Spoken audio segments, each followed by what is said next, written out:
because my memory is shit. And so I have these awesome ideas of stuff I want to talk about, and then I forget 5 minutes later. Yeah. So that's why it is. Yeah. Yeah. That sounds like me. I make a lot of notes. Yeah. Yeah, we were saying earlier, your weekends are like baseball tied, huh? It's like baseball all day, every day. Well, I mean, the kids play baseball. I always say it's like you started off like in a frog in a pan, on the stove, when you start off, the water's kind of lukewarm, and it's like when Max was 5, he told me, he said, Dad, I want to play baseball. And I was like, awesome, let's go play baseball. And then about 30 seconds later, Jake was like, I want to play baseball. And I'm like, dude, for your whole life, 7 years, I've been trying to get you to go play catch. You didn't even want to play catch. Well, he was like, hey, I see dad and my bro playing baseball, so I want to do the same thing. As soon as Max wanted to play baseball, and Max wanted to do it because his buddies were doing it, and he likes athletics, and Jake's very athletic too, but Max was more inclined, and so we started. I signed him up for baseball, and then they sent this email out, and they were like, hey, anybody interested in coaching? And I sent an email back, I was like, oh, I'll be an assistant coach. What'd you sign up for, dude? No, I said I would be an assistant coach. Right? I was like, I'll be an assistant coach, right? Like, I'll help, because I played baseball for a long time. And about 10 minutes later, I got an email back that was like, okay, congratulations, you're the head coach. And I was like, oh, wait, hang on. I didn't want to be the head coach. I got a business and 2 kids, and it's busy, and but you start off, and it's like you got like 2 30-minute practices, I could do this. And then, the other kids got practices. I'm assistant coaching for that, and it's like, I could do this. Like, you 2 hours a week or whatever. And now it's your whole weekend. Yeah. And then it turns into like a practice a week, a game on Tuesdays, a game on Saturday, and the games are like an hour, and you're like, oh, this is getting kind of busy. Kind of busy. Well, that was what, 4 years ago? Yeah. 4 years ago? Yeah. 5 was when they started. And now it's, on Tuesdays I have practice from 5:30 to 7 to 8:30, back to back. And Thursdays the same. And then this weekend we've got 2 games tomorrow morning for my little guy. So a doubleheader tomorrow morning. And then he's got a doubleheader the following day. Jake's got a doubleheader the following day. So it's noon to 9 on the old baseball field. Why? Cheers. Cheers, brother. Why still do it? I mean, obviously, about me. But is it fun? You enjoy I it? have a good time. Yeah. And for me, it's more about, the way that I try, and it takes. I didn't know how to coach baseball. I knew how to play baseball. Yeah. There's a lot of tools out there, and there's a guy named Coach Sherman at Marcus High School, and I went to a few of his clinics, and I really liked his approach. This guy is trying to build humans. Yeah. I mean, baseball's going to end. Baseball's going to end at, if you don't make the high school 17, club, it's going to end at 14. Okay. Yeah. You don't make a college club, it's going to end at 18. Right. You don't make a minor league team or professional team, it's going to end at 21, 22. So, baseball will end. Keeps you straight though. That's the whole point, right? That's what you're saying. Team sports is a metaphor for life, right? It's a metaphor for life. This is how we learn to work in a team. It's how we learn to like give good effort. It's how we learn to, lose. It's how we learn to win. It's how we learn to persevere. Yeah. So that's what I try to teach my boys, hey, we don't have bad body language because we lose when we have bad body. The other team sees your bad body language and they go, ha, we won, So you don't have bad body language. You have good body language. LeBron would argue. They're gifted athletes that, can sometimes do what they want to do, but not everybody in this life can do what they want to do. Yeah. So no, but sometimes if you're if you're like putting your life and sweat into a sport like these pros are, and then something goes awry, then sometimes it's just like out of pure, like a knee jerk reaction, sometimes. So. Some people are very, very gifted. I think a lot of people can identify with that. They're very gifted. I totally identify, man. They could, right? You're gifted. You're gifted. And sometimes when people are gifted, all the rules of society don't apply to them. But unless you're extremely gifted, you're going to be judged. You're going to be held to a certain standard, and you need to learn, what the parameters are, Yeah. And I'm pretty old school, I'm 50 years old. So I still think that way, No, I think it's good. I think like if kids are spending all weekend playing baseball, they're not there smoking crack. Well, that's the point, and I've always said I want to keep my kids busy and broke. Yeah. Because they don't need money. Yeah. And they need to be busy. If I see 3 kids, boys are boys. Boys are just, men are responsible for, a lot of, a whole bunch of the good stuff on this earth and a whole bunch of the bad stuff, right? So if I see 3 kids, that are 15 just walking around the neighborhood, yeah, oh, it's going to happen, Yeah. Boys, they don't even know why they do it. They just break stuff, Yeah. They're just loitering. Yeah. You've seen Cool Hand Luke where yeah, you made me watch that movie. he goes in Who can eat how many eggs? Nobody could eat 50 eggs. Nobody could eat 50. But you know why was Cool Hand Luke in prison? He was cutting the tops off of parking meters. That's why he's in prison. It just escalates, Yeah. And so you see kids, and boys are just going to get in trouble. So The nonconformist. and girls too. I don't have girls, so I don't know anything about it. Yeah, but you can just I think just from a factor of like their hormones and stuff, our hormones, it's like you can tell kids from a young age, boys are fidgety, they move around, girls are just more calm physically. Yeah, you've got one of each, so you see the contrast. Yeah, it's nuts. It's nuts. It's like night and day. Luke is so physical, hands-on. It's got to be, let's wrestle, let's fight, let's do that. And I didn't, it's like I'm not exposing him. I'm exposing him to a little bit of stuff, but it's just innate. In his DNA. Yeah.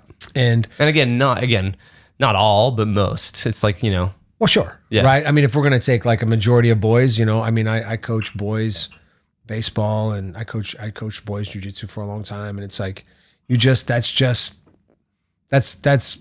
sort of the norm. Yeah. Boys are just boys. Yeah. They're just rough and physical and they're violent by nature, Yeah.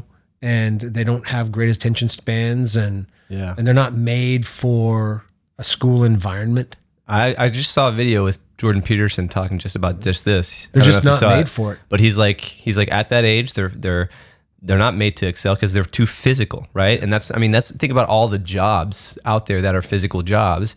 It's not that women. There are plenty of physical jobs that women could do, right? There's barring a few that they couldn't, right? This is just like what people want to do. Exactly. Right? It's what like, people want to do. It's like when you talk about jobs and people are like, why are there no women in STEM? It's like, well, get into STEM, get into STEM. Or if you want to be a welder woman, be a welder woman. I don't give a shit. It's just more about like what innately we go to. Dude, music producers. What makes you happy. Yeah. Right? Music producers. Like the percentage of women who are music producers is infinitely small. What's the percentage that are left-handed? The music producers who are left-handed? I don't know. I like to see that. Yeah. Right brain people that are artistic. Right. I'm not artistic. All my friends were always musicians. I think you're more artistic than you can. How about this? Your art. Hey, what does jiu-jitsu mean? Oh, the gentle art. Right? So, yeah. You're an artiste. But that's still a physical thing, right? I always really appreciated music, and I always thought it was really cool that my friends could make music. But I always think that form follows function, and that if I was going to be a musician, that's exactly what I would have been. I don't think I missed out on anything by, I was never given music lessons. No, man, people that are going to play the guitar, they just pick it up and they start playing with it until they figure it out, and then they go and they seek that. They seek the guitar. They want to go learn. Now we have so many tools, but back in the day, they would go buy a music book and learn 3 chords, and they would listen to music. And if they have that gift, then they could like start to play the 3 chords. They'd start to like figure it out. Yeah, I think there's people.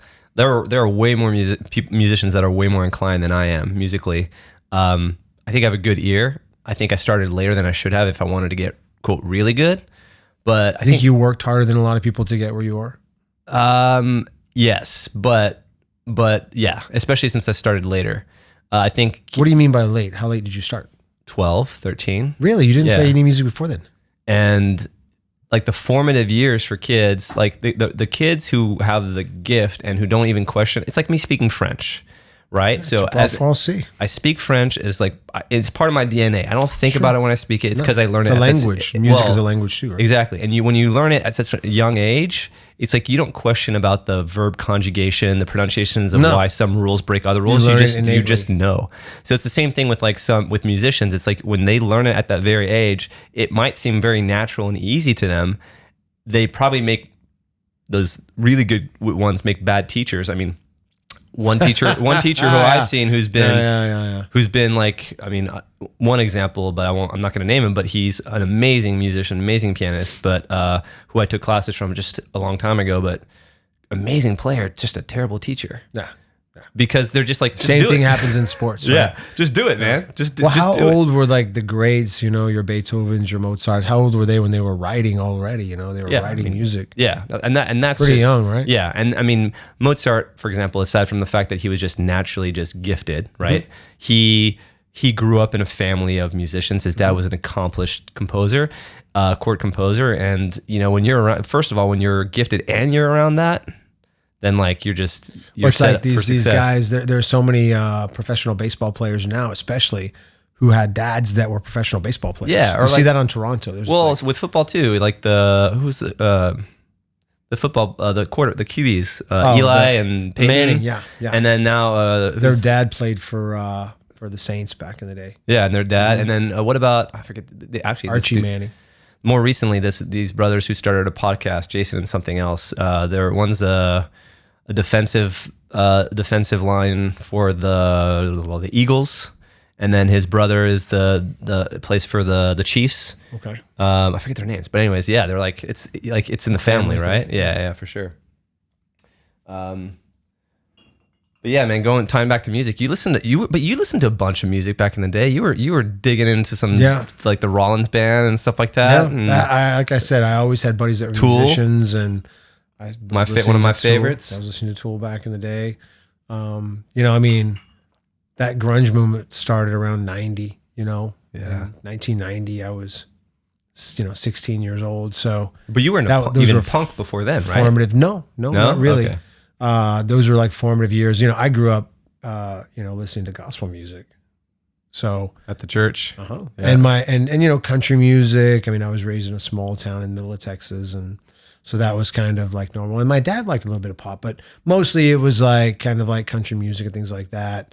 And then, you know, I had some buddies that were musicians, and they sort of turned me on to some other stuff, and we went and listened to some shows, and we had some good time back in the day. Like old school country. Yeah, man, definitely like 1970s, 1980s, you know, before Garth country. Brooks and all that kind of stuff. Yeah, and you know, my dad was an awesome guy, but he wasn't really even a fan of like some of the country I liked that I liked, you know, like that's too edgy. Merle Haggard, Waylon Jennings, Willie Nelson, you know. Smokes that reefer, Willie Nelson. He sure does. He's the devil. You don't want to listen to that. Yeah. Well, I mean, it wasn't like that. Nah. He just wasn't a fan of that, right? Yeah. He you know, they were more, you know, sort of like that sort of like straight line country, like, you know, anything that's more like classically comparative to like gospel, things like that. So, that just wasn't their deal. And those guys, I mean, dude, these country music singers back in the 70s and 80s, they were just pills and whiskey and everything else, man. That's the same thing. That's the same thing today. Oh yeah. I don't know a single country song that doesn't have the word whiskey in it.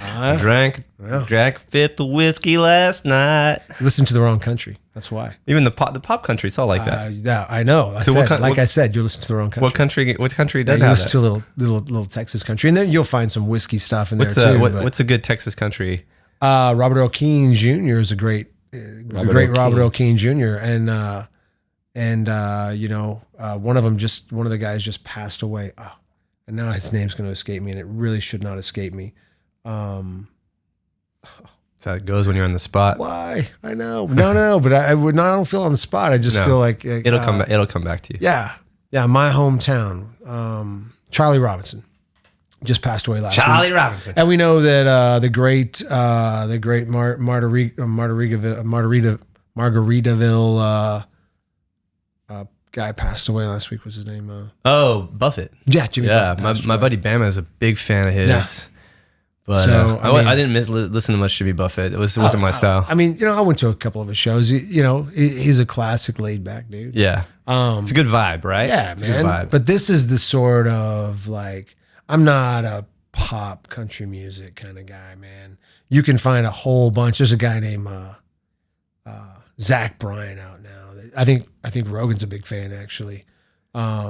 He's out of Oklahoma. He's got a couple albums out. He's really good. There's a whole bunch of really good. You said Coulter, you know what I'm talking about? Mm-hmm. He's really good. You would like some of Zach Bryan's. I'm gonna send you some of his music. Yeah, man. You dig it. And it's real folky. It's real grassroots sort of stuff. I just really don't like any country music that goes. I don't like that. You see, I have no rhythm. the poppy stuff. I mean, yeah, I'm just not into it that much. There's this artist this band called the Teskey Brothers. Teskey Brothers. I'm gonna play a snippet and then hopefully not get striked by YouTube. But I'm gonna play this. I hope not. Jeez, that'd be terrible. I've never even heard of them. We're promoting their music. I've never even heard of these guys. Yeah, I know, right? Well, I used a song in the last podcast. I used a Temper Trap song. I wanted to show a buddy of mine a part of the Temper Trap, and it was under copyright. But the owner of the copyright, the band, allows people to use it. Oh, nice. So I got lucky. I didn't get a strike on me. Don't want that YouTube coming down on me. But it's kind of like it's soul, man. Man, I love Delta Blues. I'm a big fan. Yeah, for Chris sure. Stapleton and his music has been incredible. This is more like Otis Redding, kind of like more soul. Who doesn't like Otis Redding, dude? Yeah. He's like Sitting on the Dock of the Bay is one of the all-time great songs. This is new? Yeah. Listen to this guy's voice. I'll fast forward his voice. Oh man, that's throwback, old school. I like this guy.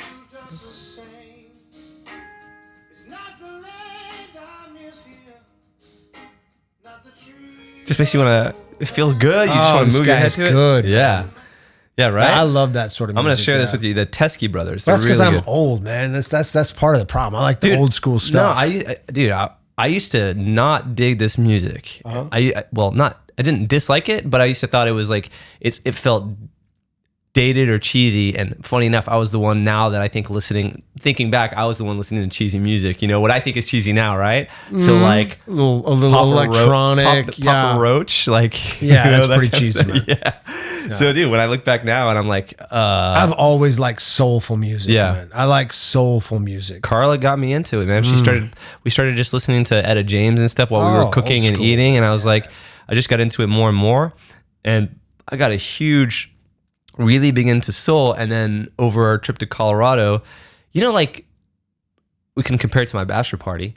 When you're in a certain area that has a vibe. New Orleans has some of the best music in the world. Exactly. So when you're in a certain place that has a vibe. Remember Frenchman Street? We went to Frenchman Street and listened to a bunch of music. Oh, it was so great. Luce Willis. Remember that band? Mm-hmm. That bass player, his pants pulled up. He had the bass super high. Mm-hmm. Luce Willis, the sick bass player. Like you just walk around and walk into a bar in that place and you're going to find some world-class music, man. Yeah. And then guys just crushing it. Just so good. And then after like 2 or 3, even more, like 2 or 3 months after we came back, you were when I came over to your place, we were blaring like the ba-dum-bum-bum-bum. Oh, dude, like that New Orleans style jazz. I just love that music, man. Little tiny trumpet music, That's old school. Marching band, jazz band kind of thing. Huge influence on French jazz and, the jazz in France back in the day. Yeah, and it's got such a vibe, dude. It's not like, it sets a setting. So for me, when we were in Colorado recently, we were driving there. It was like an 11-hour drive each way. And throughout our stay, I was just vibing to like 60s rock. Mm-hmm. We got Rolling Stones, Doobie Brothers, like the big Doobie Brothers, a lot of Doobie Brothers stuff, or just anything from the 60s era that was just. That was definitely an era of change. Steely Dan, in this country, man. Huge era of change was the 60s. Going from 50s to 60s was kind of crazy in so many ways, and it got the paradigm shifted. The 60s were awesome, man. Everything about the 60s, the music, the vibe, the culture. The cars, like everything about the 60s was just badass. Like so many people I've heard, they're like, if I could have go back or grow up in a different era. Some people say, hey, I wouldn't mind growing up now I'm happy where I am, technology and stuff. But 60s, man. I mean, think about life extension. What is extended human life more than anything? So the reason I say that is because I wouldn't want to be living like 150 years ago when penicillin didn't exist, and I get like I get sick and I die, right? And you get a staph infection and die. Yeah, but well, you see, the 60s was like a time that. Be careful on this one. We started to see like men become more feminine. And what I mean by that is the 60s is where you start to see guys growing their hair out.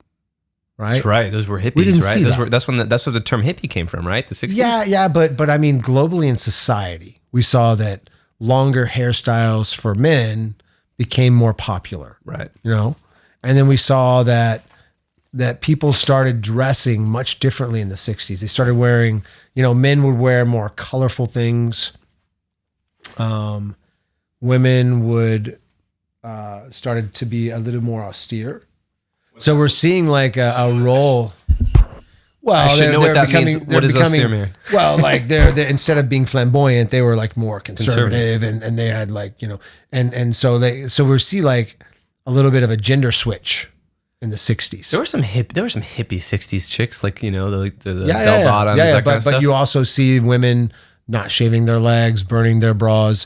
We're seeing like a reversal of sort of classic gender roles. Gender roles, right. And that really happened and started happening in the 60s, right? Yeah. For better or for worse, we saw like, the children of the greatest generation, which I still believe was the men that fought. I knew a lot of guys that had fought in World War II when I was a kid, Yeah. And they're great dudes. And we see a lot of those, I think you saw a lot of undiagnosed PTSD coming out of that war, For sure. And at the same time, people were different. And they wouldn't talk about their stuff. They didn't. A lot of people were able to like turn that off and still live. And I knew guys I knew a man that was in the Battle of the Bulge and was a machine gunner in the Battle of the Bulge. Yeah. One of the greatest guys I ever knew. And I mean, I was around his family and around his daughters, and he was very well adapted.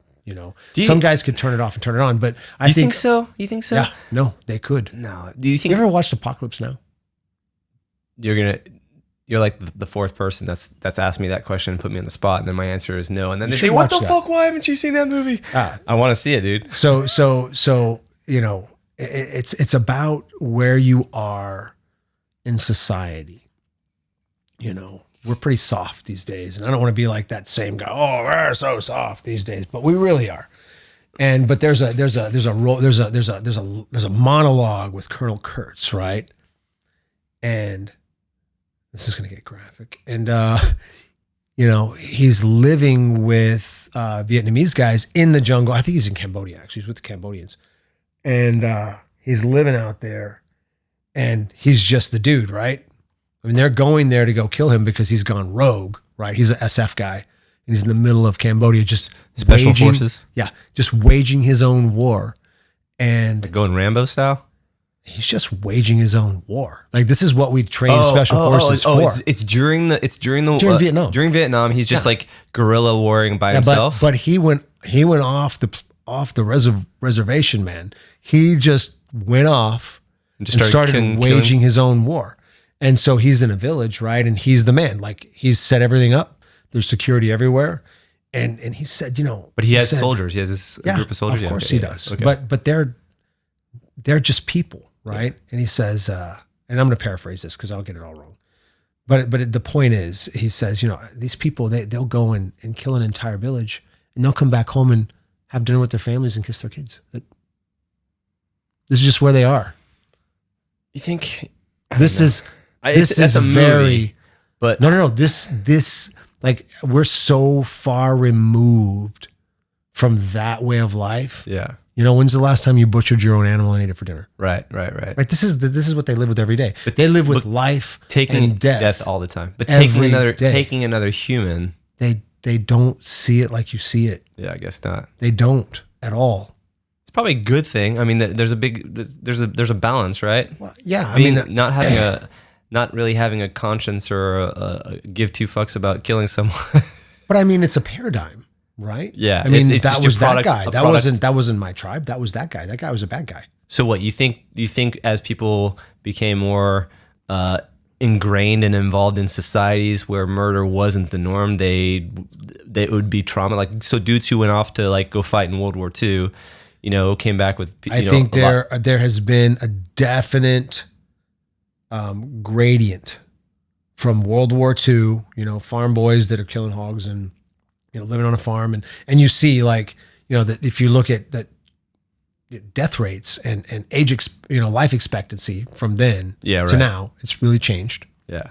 And, you know, they're dealing with, you know, their mom could have died in childbirth, like child mortality and, you know, the mother's mortality was really high back then. Yeah. When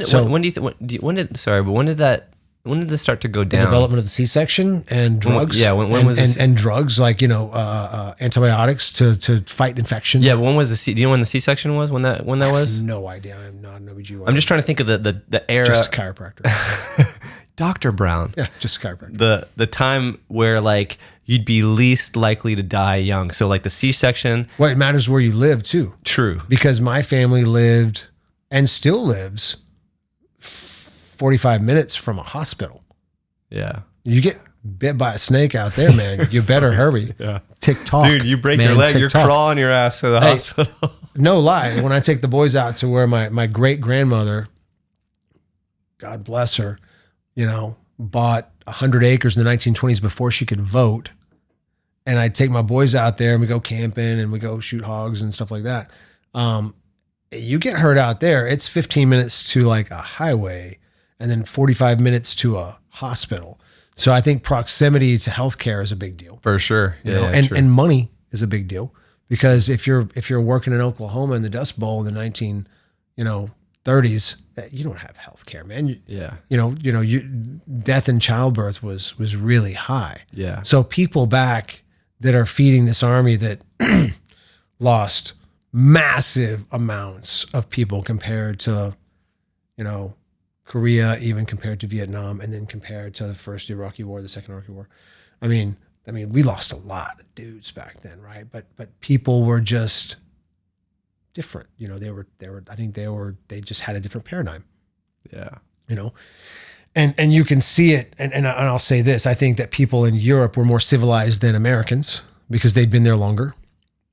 And I think that Europe got a really, really good dose in World War I.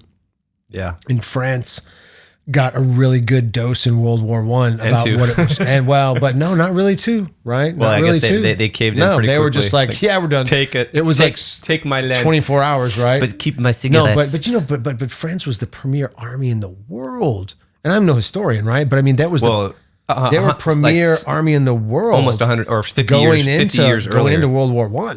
Right. Going into World War I, France had a highly respected military. Yeah. And they did a marvelous job in World War I, and they lost a generation. Yeah. Maybe 2 generations, because everyone was fighting. Yeah. Anyway, I don't want to go down this rabbit hole, but no, I think it's but cool. I think that I think you say people are, no, man, people are humans, but we adapt. You go, right? go up the stairs, as I've heard a few people say, in wooden shoes, and you come down the stairs in silk slippers. Right. And we're wearing silk slippers.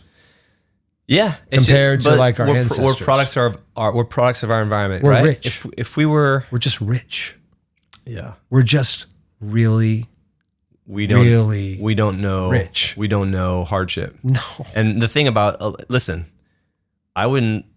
When we say rich, we're talking about relative to the rest of the world. You know, we're talking about relative to any 99%. Any time that man has ever been alive on the face of the planet. Right. We are incredibly rich. Right. Now, other places in the world have issues, but they're richer than anyone's ever been, you know, in the entire history of the planet. So when do you think? So going back to what I was saying earlier, when I was talking about like when would be the best time to be alive? Right. Because today, right now is the very best time in history to be alive. I don't know, man. I don't know. Why? it has allowed so much of the world to be, like you said, not starving, right? Which and more people have more have energy more than they ever had, and healthcare. So, but my point is like, it's Maslow's pyramid. First, you got to have food, and you got to have water, and you got to be able to like live. But and what then I'm you saying can is, think, right? Like maybe it's the nostalgia in me, but like my tablet, the internet, it's all great, but it's not necessary. Right, there's certain things that have come along technologically, and from there's so many things that you can pyramid, right? What's necessary? So there's so many things you can eliminate, right? So what I'm saying is, if your basic needs are met, right, you've got your food, you've got your basic medicine, you've got a hospital kind of close by. Is that part of that's not like the tier, like it's food, it's water, it's sleep, and then maybe love. And then maybe somewhere down here, medicine. Okay, well, so if you're trying to pick like the best time to be alive, you think now? Right now. There's never been, like, you want to talk about equality? No, I'm thinking more about like you want the to talk distractions about of technology and stuff. This is like, you can choose not to be distracted. Yeah. You can't choose to die of cholera. Right. Like, you're going to die of cholera. No, I don't if mean you 100 say, I years don't want to be ago. distracted by technology, well, you just choose not to be distracted by technology. Right. Oh, you can just go live off the grid somewhere. No problem. I think the 90s would have been, for me at least, a good place. It was good, but still had that still had that internet, that dial up. You could look up. I grew up in an age of wives' tales. Yeah. Right? Wives' tales. And you still have to be, discerning about the information that you digest. But man, there's so much information. I mean, my gosh. Yeah, dude. Like the stuff that people like, you can't imagine what we know. Like, we know, right? And some things change, right? I mean, technology changes, science changes. A lot of things change. But with regard to like people that lived 200 years ago, my God, like, our kids are so smart. They have so much good information. There's some bad information too, but I think overwhelmingly good information. And that's why I say, our education levels, are off the chart now compared to what they used to be. I don't know. I read. Maybe I'm just not reading the right material, but I read the Federalist Papers recently, and I'd be hard pressed if I've read some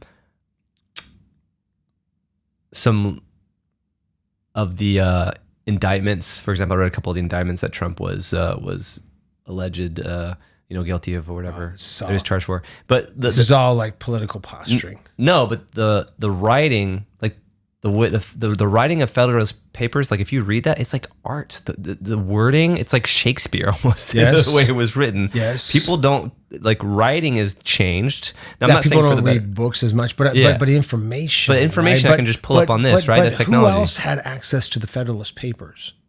Everybody. When was the? It was published in the news in New York. It was published. It was meant to be published for people to read, to say, "Hey, we want what to." Year? 1790. What was the literacy rate in 1790? Probably pretty low. So who was that information meant for? Right. What's the literacy rate today, and who can go read the Federalist Papers today? Right. True. That's my point. Well, they can read it. They might not understand it, but well, I mean, you can, if you try. That you have a dictionary for every other word. It's out there, right? I mean, the information is there, right? And that's what I mean by, technology and education separates classes. And the really cool thing about the U.S. is we can change it around. If you really have a drive, you can really educate yourself. That's there. You have the ability. And for centuries, we didn't have that ability. Like, for centuries, the church was the educator, and they spoke in Latin. I mean, if you don't speak Latin, man, and there was no Bible, right? Yeah. Until the printing press in the 16th century. Yeah. The Gutenberg Bible, they started printing these things out. The problem with that is, I agree with you from my perspective, because I was raised with the attitude of, you can do it if you want to do it, or if you can do it. You have that attitude and that mindset. Man. But I think a lot of that is taught. So even people who are, kids who grow up in like very poor parts of town and projects or whatever, and they're told that the world is stacked against you, or, you know, you can't. I think a lot of it has to do with who your parents are and who's telling you what you can accomplish, you know? Parents is plural. Yeah. Right? So, you know, I think raising kids is really tough. And so if there's not two present, things get missed. Yeah. And it's really tough, right? And so I feel for kids that are raised in environments that they didn't have a lot coming up, and you know, you see, you know, a lot gets missed if you don't have two people. I grew up with the mom and dad in the house. We were talking earlier about my experience, you know, but like my idea of family was never, I wouldn't say negative, but it wasn't like, oh, I want to grow up and have what I have here, you know? Not that I had a terrible childhood, but my envisioning of what a family would be like was not there. And so I kind of thought that family, the idea of family, was a lot like Christianity or religion in general, is that like it's an institution. It's not a good institution. I had this negative viewpoint towards family, towards religion. And what's crazy is that my viewpoint has shifted so much as I've gotten older, as I've had family. Mm-hmm. And I've realized that, like, now the religion thing, we can cast aside and talk about that separately from the family thing. But the family thing is like my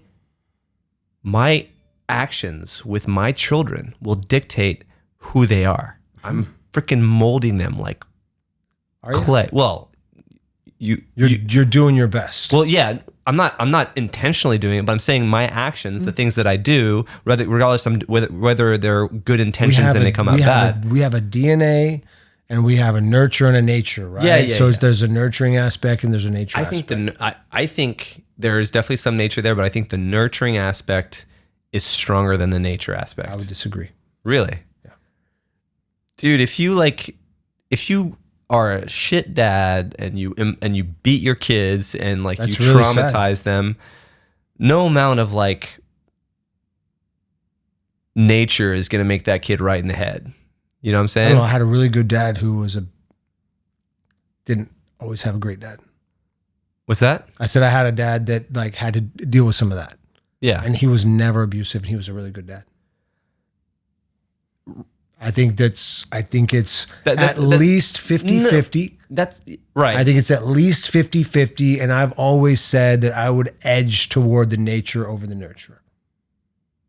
So what, if you're just born evil, you're just doomed to just do evil stuff? Evil, man. Evil is like so black and white. So black and white. Some people are born evil. I mean, some people like... I think very few people are just born purely evil. I mean, you may have some inclination toward reckless Hitler acts.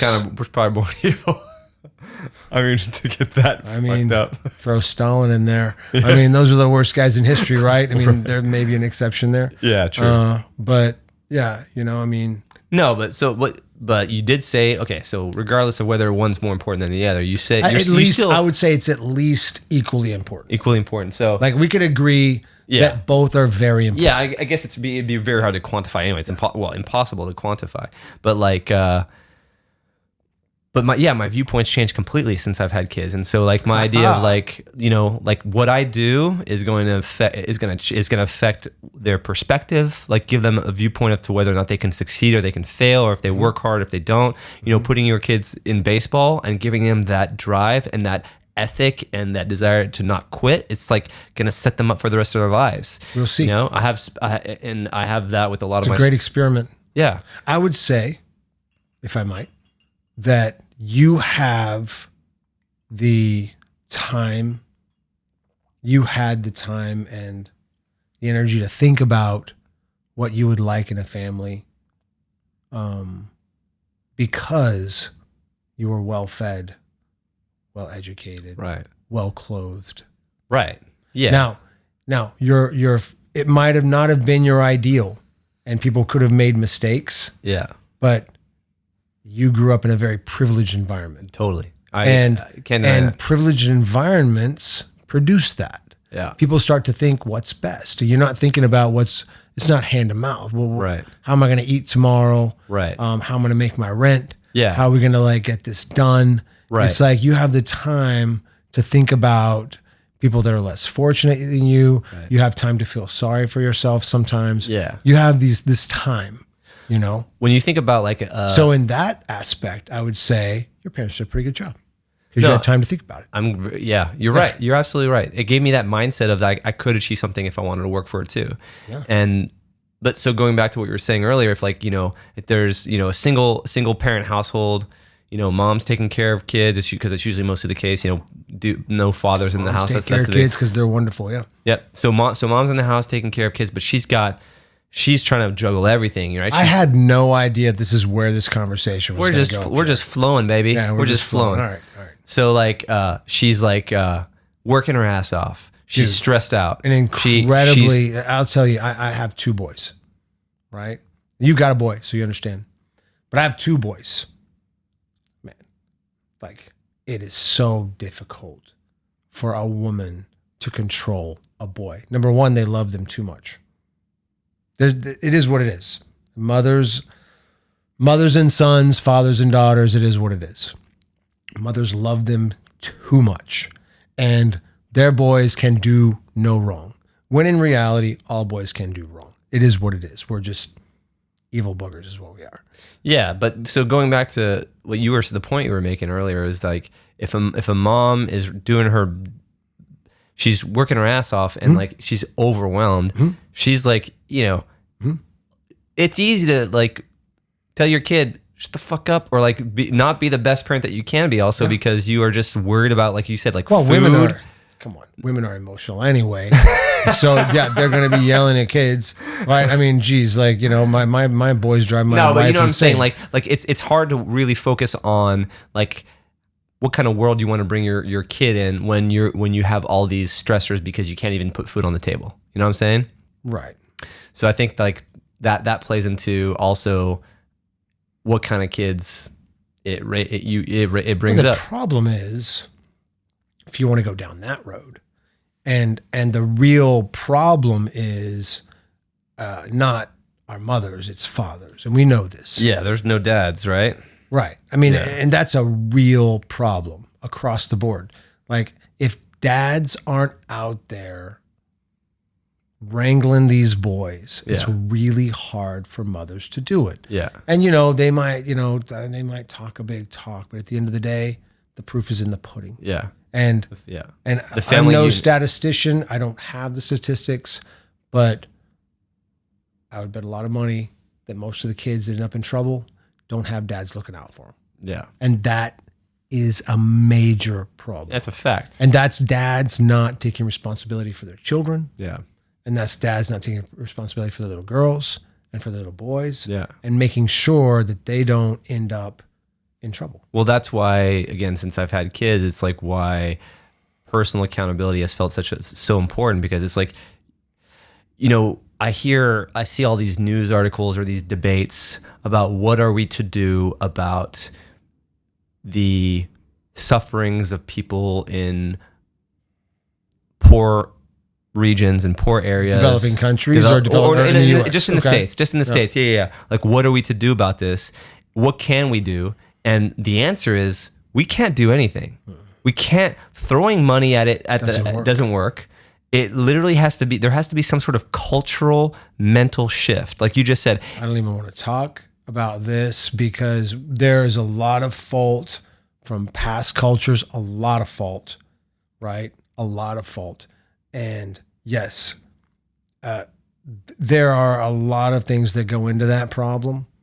And I would suffice to say, until dads start taking responsibility for their kids, it's not going to change. A lot of you see, people think like welfare, for example, is like, some people will say it was intentionally put there by people to disincentivize. I don't think so too. So. I think it's people trying to do something good. Good intentions. Yeah. Like I think I've probably used this 10 times in the last 10 podcasts, but the road to hell is paved with good intentions, right? And you take the welfare system. It sounds good on paper. People are going to find a way to manipulate the system no matter what. Well, Or you take because if there's money there, right? People will grab and it. We'll want it. It's easy money. We're lazy, right? Money, and I don't even want to like fault anybody, like especially a woman trying to raise a kid. Like if there's money there, like they're gonna take it. No, right? Dude, I had friends during the pandemic. You know, they had the PPE loans or whatever, PPP loans that got them because, and some didn't. I knew did not need them, right? But they applied for it. Because it's money that you can get. Why not do it? Of course. This is the problem with big government. Yeah, if they're handing out checks, man, who's not going to take one? It's like subsidized school loans. Like the idea on paper sounds good, right? It's terrible. But like when schools realize, hey, the government is going to give me money. How do you think they're going to set their tuition rates? I'm going to raise my rates because they're going to give me the money. 100%. It's like I might have even shared that with you. That's how schools set their tuition rates. Well, how much money can students get to go to school? Right. And then that's how much school costs. Well, amazing, right? Right. Because you can look at those numbers, and I have seen those numbers. Like over the years, it's gone up exponentially. Yeah. Since I was in college, it's gone up almost double, pretty much double. It's crazy. It's nuts. And you're not that old, kid. No. It's in 20 years. Yeah. So yeah, it's nuts. It's really expensive to go to school, and that's too bad. Now, you can still go to school, right, in ways that it doesn't cost that much money. Well, you can still do it. You can go to junior college. Or trade school. Well, you want to get a bachelor's degree? You can go to 2 years of junior college and then go to whatever school you want. Or you can have a job while you're in school. But even public schools are supposed to be free or public are now expensive, man. It's crazy. There's a program in San Antonio that my niece is going to go to, and in certain high schools, and I think there's a lot of places around like this now. In certain high schools, if you go to certain high schools that are in the program, in San Antonio especially, she's in San Antonio, you can go to San Antonio College, which is a junior college, and it's free. First 2 years of school. Pretty sweet. 2 years, right? I don't know how much 2 years of SMU costs, but I think it's probably expensive. Yeah. But yeah, no, that's a smart way to go. That's what I should have done. Here's the other kicker. If you do well and you get accepted to the University of Texas in San Antonio, and this is what I'm told, I haven't seen the paperwork to verify it, this is just what I've been told, they have a program that you can go there and finish your last 2 years of school for free. That's great. And I think it's great too. I think that's a really good thing to spend tax dollars on. And that's where I'm cool with as far, you said, government overreach or big government, like the state run, smaller government that has incentives like this, that you can't really cheat your way out of. You're just getting free tuition. There's nobody, huh? Bien du. Yeah. Bien numéro deux, yeah. Versus like big federal government that's like that creates these I am not an expert on government or politics. It doesn't matter. You just or sociology or anything else, man. Shoot about what you know. I have. Here's something that you know about. I know. Okay, so you work in the medical field. All right. I'm a chiropractor. Okay, but that's the medical field. Sure. You deal with insurance companies. Sure. So dealing with insurance companies and the price and rates that are set is not American. Like, it's not a free market in that sense. There's no free market when it comes to healthcare, right? Like I don't know, you deal with it firsthand, so you might know what kind of BS you've got to do. What I mean by that is when a doctor provides a service, then the person who has the client who has an insurance card through a company has a rate that for whatever service that they have that's negotiated with the doctor. The doctor negotiates with the insurance company what the rate for the service. So when you go to a hospital and you pay $50 for an Advil because that's what they're charging because they know that the insurance company is going to have to come back to them. They're going to go back and forth about what the price of an Advil. It's not a competitive based market. Yes and no. So you buy insurance, right? You buy United Healthcare. Okay. United Healthcare has already negotiated all of that with the people that sign up to accept United Healthcare insurance. So if I'm a doctor and I say, I have to take United Healthcare because 20% of my patients have United Healthcare insurance, right? And then United Healthcare says, okay, here's your contract. And so then you don't even read it. It's 60 pages long and you just go, okay. And you sign it. And Good then, move. yeah, because now, you know, the people that come to you, you're going to be able to treat them because they have United Healthcare, and people that have health insurance want to use their health insurance. So you agree. Now, across the board with doctors, whether you're a OBGYN or a chiropractor or a dentist, there are usual and customary charges. I have no idea who sets these. I have a separate billing company, and they bill out this amount for this service code, and then UHC reimburses this amount, and it's contracted. So, I mean, it is free market. People go and get their health insurance, and yeah, but if it's not free because you're not competing against another chiropractor because all the chiropractors get reimbursed the same. Right. So the insurance companies compete against each other. But okay, so why not just imagine like LASIK? I've mentioned this before, is not covered by insurance, and the advances in technology of LASIK in the last 10 years has just skyrocketed. It's because it's competitive. Mm-hmm. So if you did that with, I get that when you go to a hospital and you break a leg, there's multiple moving parts. There's lots of doctors that are looking over you, taking care of this. They have nurses, they have all this stuff, so they have a lot of overhead. So I get that they have lots of overhead, but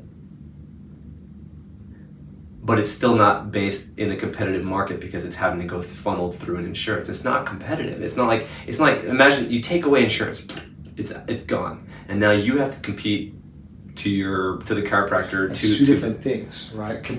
The market is competitive, but because insurance companies compete against each other. Do you think if the question is, do I like insurance companies? The answer is no. Well, it's probably a pain to deal with. Well, insurance companies was a great idea. When we came up with an idea, and we were like, Pierre, me, you, Naomi, Mike, Emily, we're already together, and we're going to pool our money, and we're going to put it in an escrow. And we're all going to pay $50 a month into this escrow, okay? This is going to be our insurance. We're going to put money in here, and if one of us gets sick, we got to go to the doctor, well, then we just pull it out, right? And we'll just keep putting money in there, right? Just in case we get sick, we're going to keep putting money in there, right? And at some point, insurance became privatized, which it wasn't in the beginning. And then we end up with insurance companies for profit. Who owns the Sears Tower? Not medical doctors. You can look that up, right? An insurance company bought the Sears Tower. Insurance companies make a lot of money, and they do it because they are for-profit organizations. Should they be? Now, that's a good question, right? How do you revamp healthcare in the U.S.? You've got to rethink insurance because we are a slave to it. Yeah. I mean, every job that what's one of the first things? What are my benefits? Do I have vision? Do I have dental? Do I have insurance? I don't want to get sick and not be able to get health care. Right. Right. And so then you said, well, a hospital is going to charge $70 for an Advil. Why? What's a hospital? It can, right? The hospitals are different than your primary care physician, right? So they mark up their prices 25 times or 100 times what they normally would be. But what is the reimbursement for that Advil? Maybe they charge $75 for an Advil, and maybe they get reimbursed $3. Right. Now, how much is a bottle of Advil? It's not $3 a pill. So there is an issue there but now we're talking about tiers of healthcare and reimbursement rates, right? Yeah. It's crazy. There are a lot of problems with healthcare, for sure. Yeah. And would I like to see those solved? Yes, I would. Do I think socialized medicine is the way? No, I don't, because I like to choose my own healthcare. So therein lies the issue, Yeah. Well, also getting big government out, the idea that giving government another way to waste taxpayer money because there's so much bureaucracy and red tape is like the last thing you want to do. So I don't know how efficient it would be in the first place, and it wouldn't. Big government wasn't even involved in really an issue with insurance until. No, I mean, well, if you did like universal healthcare, universal healthcare. If you did that, there's an interesting one. Yeah. Yeah. Like, I didn't even know which side of that thing I fell on. Like, there's a universal healthcare. And I'm like, oh. Everyone's like, what do you think? And I'm like, I have no idea. I haven't seen it in action. Right? I don't know what it is. It's like Canada. Right. Yeah. But no, I mean, well, in the US, it became. That. You're talking about health.gov. Healthcare. Yeah. Yeah. Is what it became. Yeah, but it's not horrible idea. No, but it's not the same because you mean like everyone gets treated. It's like France or like Canada. Yeah. Like in that sense, like sure. Right. But again, that again, more ways for the government. And your grandfather was a fantastic doctor and a good doctor. But when there's not a free market and there's not as much money in healthcare, I don't know if you're going to get the best and the brightest shooting for that field. Yeah. And you might get the most caring, but I don't know if you get the best and brightest. You gotta have that green as an incentive. Green. There's a lot of folks. There's a lot of bright guys that are surgeons. There's a lot of bright guys developing surgical techniques. Yeah. There's a lot of bright guys that are developing pharmaceutical drugs that save lives. There's a lot of bright guys that are working on, even though these crazy people say they have a cure for cancer, they don't have a cure for cancer, but they're working on some really cool stuff to help fight cancer. A lot of biological stuff, that utilize your own immune system to fight cancer. There's a really cool stuff out there. Yeah. Then you also have the guys who want money and don't really care about what they're doing to help people. Yeah, I don't think that's the majority. I don't think that's the majority, but it's a small. Yeah, but the small. You're right. I agree. But the small percentage, like they give people a bad name, But and they also, I mean, think about like what like the fact that 50% of the population is obese, like the fact that the health industry, why are they obese? The medical industry loves it. They're making money hand over fist. Why are we obese? Because the food is just so damn good. We have too much. We're too rich. It goes back to my original point of I know we have too much money. We have too much stuff. We don't even know what it is to be hungry. Dude, you can not eat. It's easy to not eat and not be. Well, I try to stay fit. Yeah, you look good, baby. I know. But I mean, but we have a lot of stuff and we have a lot of money. Yeah, but nobody in the healthcare system or in media or anywhere is telling people, hey, go out and exercise. Stop. No, take this medicine. Hey, dude, Emily started taking Ozempic, and I'm like, I'm not going to blame healthcare professionals for the obesity of America. I'm not what I'm saying. This is a problem with people that won't take responsibility for their own lives and help themselves. And you know what? If someone won't take responsibility for their own life, but does that mean people can that means people can capitalize on that and like build drugs just to help people? I grew up like not a skinny kid. Yeah, I saw pictures, man. Yeah. Jesus. I grew up a little bit bigger. Yeah, cushion for the pushing. And when I was 16, 17, right around there, I lost about 60 pounds.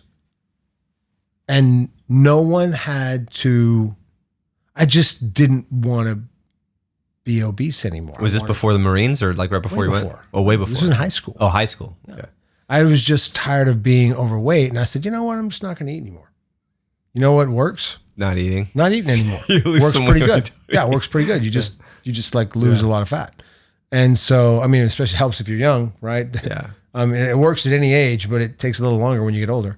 I actually read studies that say that that's not true. That like metabolism slowing down is it's inconsequential compared to it. Like your caloric burning, like your NEAT or whatever is like pretty much constant. I think hormone levels matter. Sure. Okay. Yeah. If your your test hormone levels are not going to be the same at 60 as they were at 17. It's not going to be the same. Sorry. Anyways, keep going. Estrogen levels are not going to be the same. And I'm not sure about thyroid hormone, but I mean, who knows? Yeah. But yeah, I mean, I think if someone, you just have to have enough will to want to do that.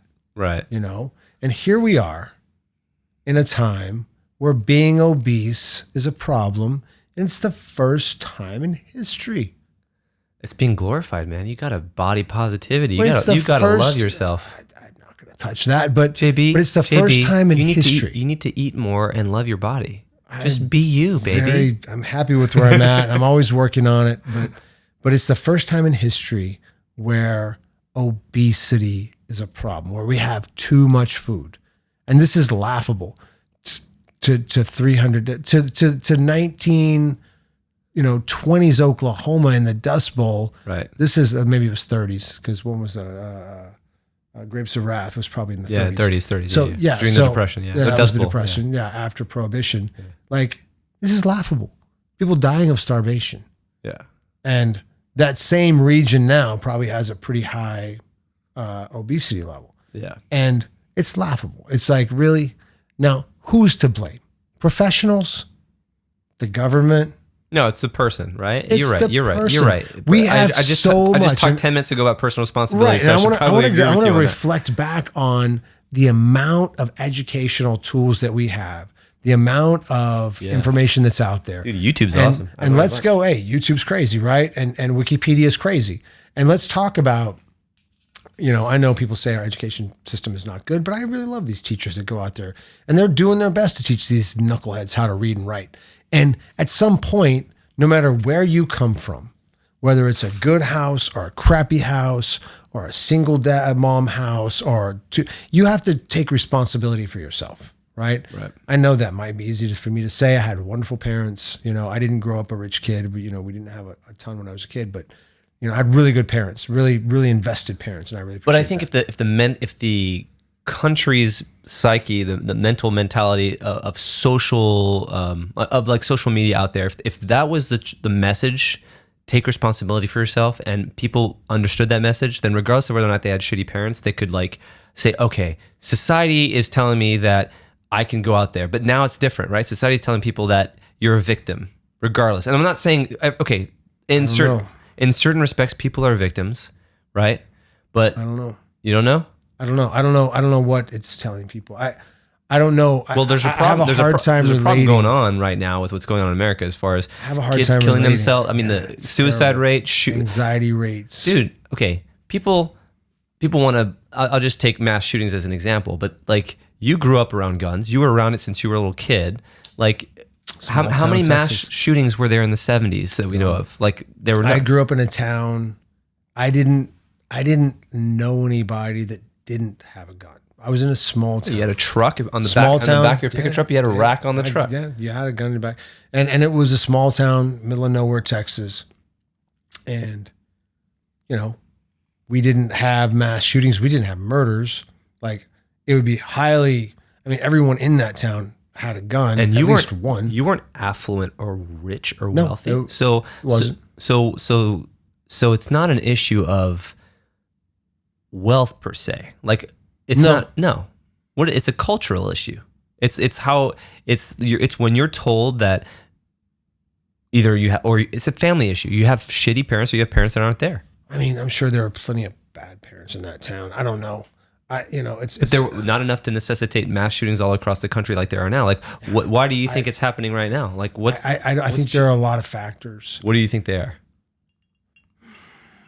Give me a few. I mean, we talked about the no dads in the house, right? That's one for sure. I think if you researched mass shootings, that would be a real common denominator. Right, like no father figure. I think if you researched antipsychotic drugs, that would be a real common denominator. And that could, I think every one of the people that we see that are committing mass shootings are, I mean, I would challenge you to show me one that's not on some medication, some antipsychotic or antidepressive. I don't know because I haven't researched it, but I challenge you to show me one. Yeah, but I mean, do you think so? Chicken or the egg? I don't know. No, so I'm saying there are more mentally ill people today than there were back then, because back then they didn't have all the same medicines that they did. I believe that humans are humans, and that we've been humans for millennia. Well, so if it's not mental illness, then like everybody says it's mental illness. Or today, like the big thing is like if it's not, like people have to take responsibility. A big part of it is mental illness. If there was just as much mental illness back then why weren't there shootings all around? Like it's, you know? Well, it's cultural for sure. Part of it's going to be cultural. And I mean, again, you know, I mean, there were Genghis Khans back then too that roamed across the landscape and killed village after village after village. I'm talking when you were a kid. When I was a kid in the 1970s, right? I mean, yeah, like it was a different time, right? know? So why weren't there mass shootings? What are the factors? I didn't. Because it's crazy when you think about like what is it that's changed. Well, it's not semi-automatic weapons. No, it's not. They were they were around back then. What like I don't know. I just wish. I hate it. I'll tell you, I hate it. I have 2 kids in school. I hate thinking about mass shootings. It's just perverse to me. And I think about it a lot. Because I drop my kids off at school and I go, God, you know, please, like, don't let some knucklehead do something crazy, right? I mean, you know, these neighborhoods that are just like mine that have a level of, you know, I mean, I live in a nice area, you know. Yeah.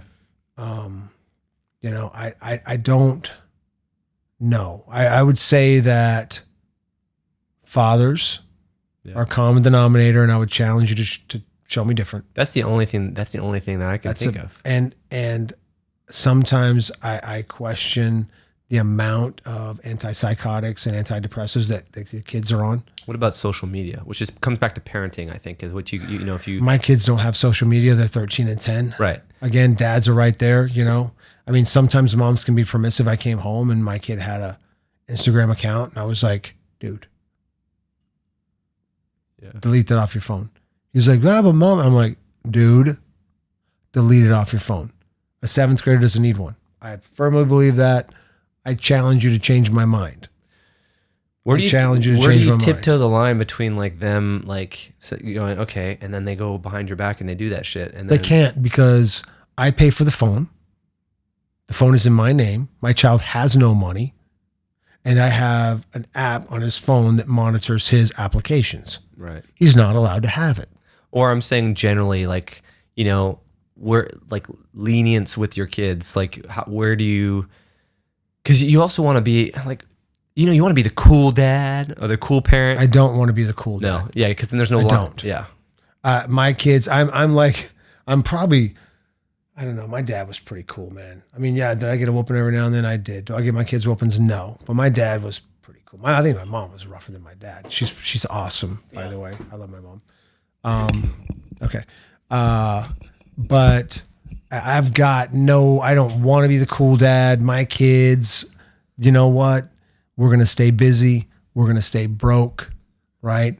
You're not going to have applications on your phone. Oh, but Dad, it's my phone. No, it's not your phone. I bought the phone.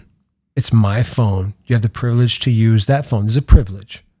You know, inalienable rights, you don't have too many before they turn 18 because you're not paying for anything. Yeah. You're not paying rent. If you want to get out there and get after it, no, you still can't even do that because I'm going to force you to stand on my roof. I think those boundaries are good for kids, for sure. Yeah, dude. You're not going to download apps I don't want you to have. I don't care if everybody's got Instagram. You're not going to have it. I don't care if anybody's got TikTok. There's another one out there that these kids are on these days. I Really? just heard about it today. Yeah, it's another form of social media. It's some sort of discourse or something. It's discourse or something like that. Discord. Is that what it is? Yeah, Discord. Yeah. I think so. So yeah. So like I'm like, no, you don't get to have it. And I'm going to monitor their phones. They don't get to have it. Why? You see your friends at school.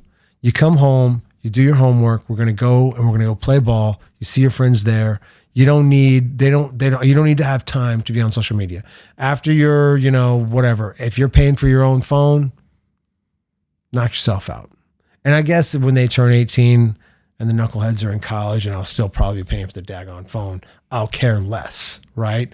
But these formative years in adolescence, I'm all over it. Yeah. You don't get to have it. And you know what? I mean, I'm pretty involved compared to like a lot of parents and maybe even and on some level my parents were, I don't know. I mean, they're pretty involved. but you just don't get to have it.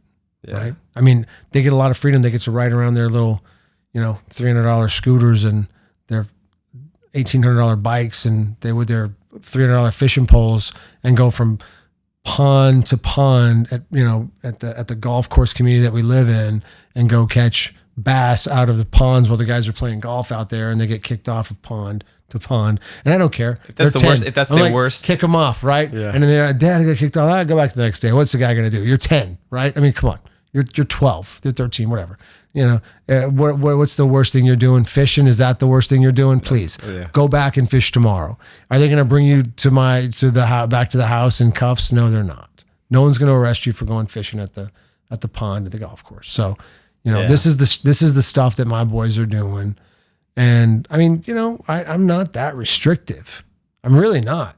But when it comes to like applications, I'm very selective because I think those are detrimental. Yeah, back to like the mental health issue. Yeah, I don't want them to have this. I agree. I think that ties to it. And here I am trying to like mitigate that. So it's like parent, and that comes down to the parents being there, like the parent, the dad, or the mother. There being two parents in the house. Mom let him have it.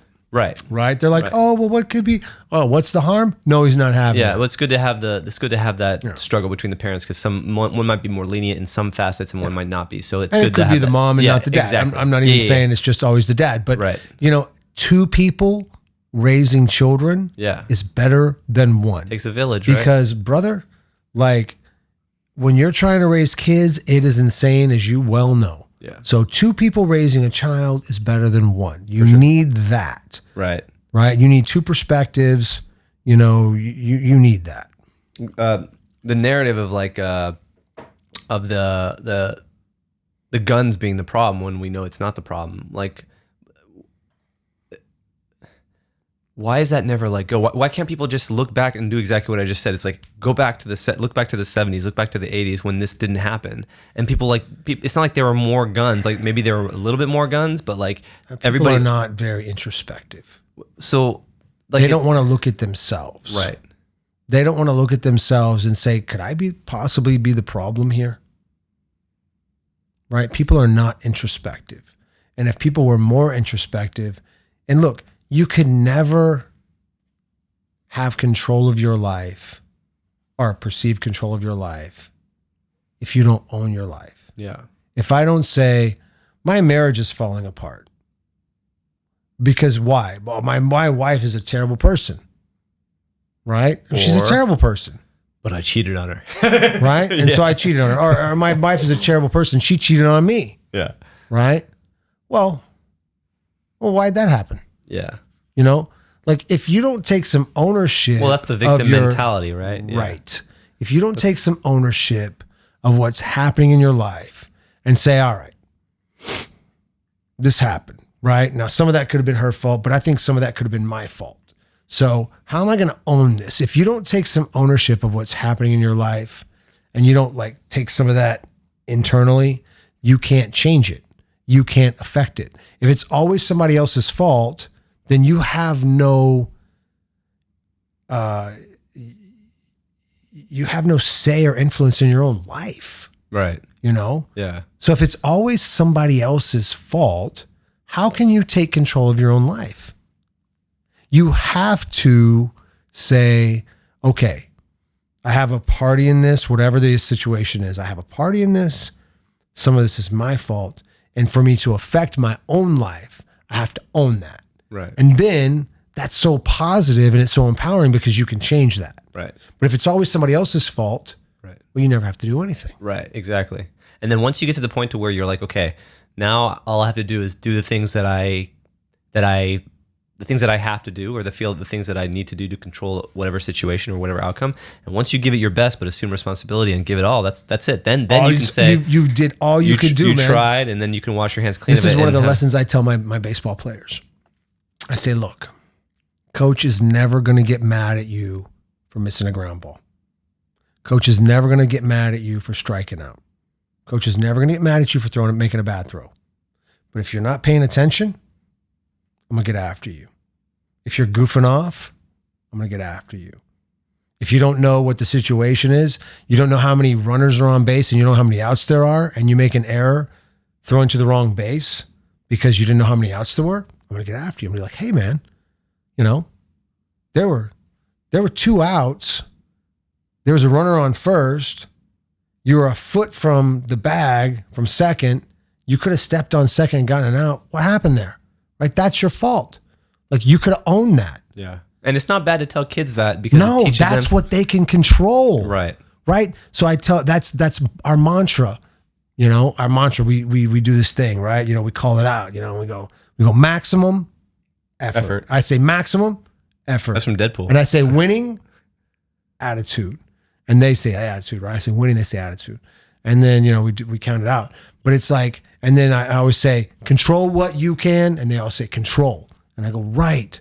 Because if you know your situation, if you know where you're at on the field, right? If you're paying attention, okay, these are the things you can control. So in your life, if you control everything that you can control, right? And you were on it and it doesn't work out, doesn't work out. And you know what? And if it doesn't work out because you didn't control everything that you could because you weren't paying attention, then it's a learning experience so long as you're there to learn from it, right? You use it as an experience, 100%. not as a way of like saying, you have to be introspective. You have to look back and say, I fucked up here. No winner that I ever knew blamed their problems on other people. Yeah. Winners do not do that. Winners in life don't say it's their fault, I'm not where I want to be. They say it's my fault. How do I get there? Yeah. And then there's a solution that's presented and you can get there, Amen. Absolutely. Preach, man. And that's what I try to teach my boys when I coach baseball. It's more about that than it is winning baseball games. If we do the right stuff, we'll win baseball games. Yeah. But it's more about making dudes that if I had a daughter like you do, if I had a daughter that I'd want them to date my daughter, that I'd want to have them in my life. Right. Good people. Good people. That if I have to call on somebody to help me, that's the dude I want. That's what I'm trying to help these boys become. Yeah. How much of that, for you, how much of that, because you were in the Marines, and then how much, and you're, growing up in that good family role, like how much of that was instilled to you when you went off to the Marines? Like, well, why'd you go in the first place? What was the mindset behind that? Like, why'd you decide to say, I'm going to go to the Marines? I think I didn't know what to do. Yeah. School didn't work for me when I first tried it out, right? I was 18 years old and very restless. And I thought I wanted to be like a part of something, right? I wanted to, if I'm being honest, I wanted to be a tough guy, right? Because I didn't feel like I was tough enough. And I thought, Marines, Marines are tough. And I thought, well, if I could just be a Marine, I'd be a tough guy. No one will fuck with me. Yeah. And then I got there and I just found there's a bunch of kids off the block, right? It's a bunch of kids like me off the block, But the Marines do a good job of making fighters out of knuckleheads. Yeah. What do you think? What's like the biggest thing that you think you got out of there? Out of being in the Marines? I learned a lot of lessons in the Marine Corps. And a lot of that is reflected in all the stuff that we were just talking about. Yeah, right. So that's the everyone has an excuse and nobody wants to hear it. I don't care about it. It's like my piano students when they come after a week of not practice and I can tell they didn't practice. I'm like, no, I hear this all the time. Yeah. All right. You need to carve out time for it. If it's important, you will make time for it. Sure. Yeah. Right. Anyways, like no excuses. Yeah. Right. So that's a good lesson learned in the Marine Corps. No one cares if you got a boo-boo, right? We all have a job to do. The primary mission of the Marine Corps, I think it still is to close with and destroy the enemy. And I was told this right from the very first day. Primary mission of the Marine Corps is to close with and destroy the enemy. The secondary mission of the Marine Corps is troop welfare. So like your welfare is well before like the primary mission, right? So like we all have a mission here and your happiness is not dependent upon it, right? So that was a big lesson I learned, as a young man, like, hey, I don't always have to be comfortable. I don't always have to be well fed. I learned, I think it's a good lesson to be a little hungry. It's a good lesson to did you go hungry many times. And I think it's a good lesson to like be a little sleep deprived. I was sleep deprived many times. It's a good thing. That's probably that sleep deprivation is probably like the biggest torture. Well, that's a reality. That's like the biggest torture right there. Well, it's a reality in all warfare. Right. Right. That people don't even realize that you don't sleep. Right. Like when it's going down, you don't sleep. Yeah. Right. Like things are happening. You don't just sleep. Constant fight or flight, constant adrenaline. Well, yeah. I mean, you've got stuff to do, so you don't have very much time to sleep. And, you've got stuff to do. You may or may not have chow. You may or may not have something to eat, but the primary mission of the Marine Corps is to close with and destroy the enemy. So you've got to go and do that before you eat your meal. Troop welfare. Before I take a shit, I'm gonna go. Yeah, that's the point of like what I said, right? It's like you have a mission and then you have troop welfare. You're if you look at Maslow's hierarchy of needs, it's not your food. So I've run out of water many times. You don't have water. That's a important. Bummer. Yeah, it's a bummer when you run out of water for like a day or so. Like one day no water, it's not fun. It's not good. So yeah, you run out of water or you run out of food or you don't get to sleep. Now we're talking about hierarchy of needs. And if you don't have those things, if you're never deprived of those things, I don't think you know much about yourself. True. Fasting, right? I've done some good fasts. I've deprived myself of food, not of water though. I haven't done that. Yeah, I mean, or sleep, right? If you haven't been deprived, I've done that. Yeah, but maybe not nearly as bad as you. But no, just different. I'm saying different. No, I'd say sleep deprivation is for me the worst thing. I was sober. Yeah, and we were sober? We were sober. We were sober doing missions with no sleep. Yeah. So it's like I think if you don't know, what it's like to miss those things, maybe you don't know enough about yourself, right? You were what? You were Marine Recon, right? I was a Recon Marine. I was a reservist, right? So from 92 until 98, I was in the Marine Corps Reserve. I was with 4th Recon Battalion. I was a Battalion Recon. And those were some lean years, so I did a bunch of active duty time. I went to a lot of schools. I went to a lot of different places. So it was a good time. Yeah. Do you remember the most like grueling times that you think tested you the most while you were there? Like, what is the time that it goes in in degrees. I think that whole rite of passage thing when you're 18 and you like lay down for the first time in a bunk, and I was in MCRD San Diego. What's that? MCRD? Marine Corps Recruit Depot. Okay. So you lay down. You're first there. Yeah, first time you lay down, and they keep you awake for like the first like 48 hours. It's kind of crazy, right? You get there, and I don't know if it was 36 or 48 hours. A long time. It was more than 24 hours that you're awake. They don't let you go to sleep. Or again, there's some sleep death right off the bat in the Marine Corps. They just do that to you. They don't let you sleep for the first like 36 to 48 hours. I don't even know how long it was. It was really long. But there was a night that we didn't sleep and then we just kind of kept going, right? So it was kind of crazy. And then at some point you lay down and you're just like, what did I sign up for? Like, so that's the first degree, right? That's why I think like, sleep deprivation is the worst. Like, you're not in your right state of mind. What did I do?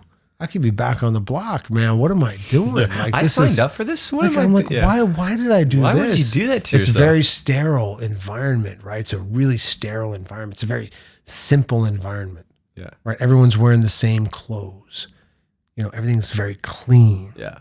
Because it's very clean because you cleaned it all the time. With the toothbrush? I mean, no, that's not. That doesn't even work. Clean the floor with a toothbrush. No, we clean the floors with towels. And wax off. No, you would take the towel. They'd call it scuzzing the floor. I don't know if you know this or not, but they wouldn't use brooms, right? They would take the towel and you would put 15 guys on line, all with towels, and they would scurry across the floor with the towel, right? And they would call it scuzzing the floor. That should be an Olympic sport, dude. Well, scuzzing the floor was a daily event in the barracks. We've got James Brown scuzzing down aisle 2. Scuzzing the floor, man. So you would go, I'm talking underneath the bunks, right? You're going under the bunks, like you got to be skinny, right? Yeah. Underneath all the bunks, and you're like doing it all the way across the floor. There's no dust on the floor. It's a very sterile environment. You eat off that puppy. Right? So then you have that variation. And then you go to your to School of Infantry or Marine Combat Training. When I was there, was the next school, then School of Infantry. I was actually a communicator, so I went to comm school, and then I ended up.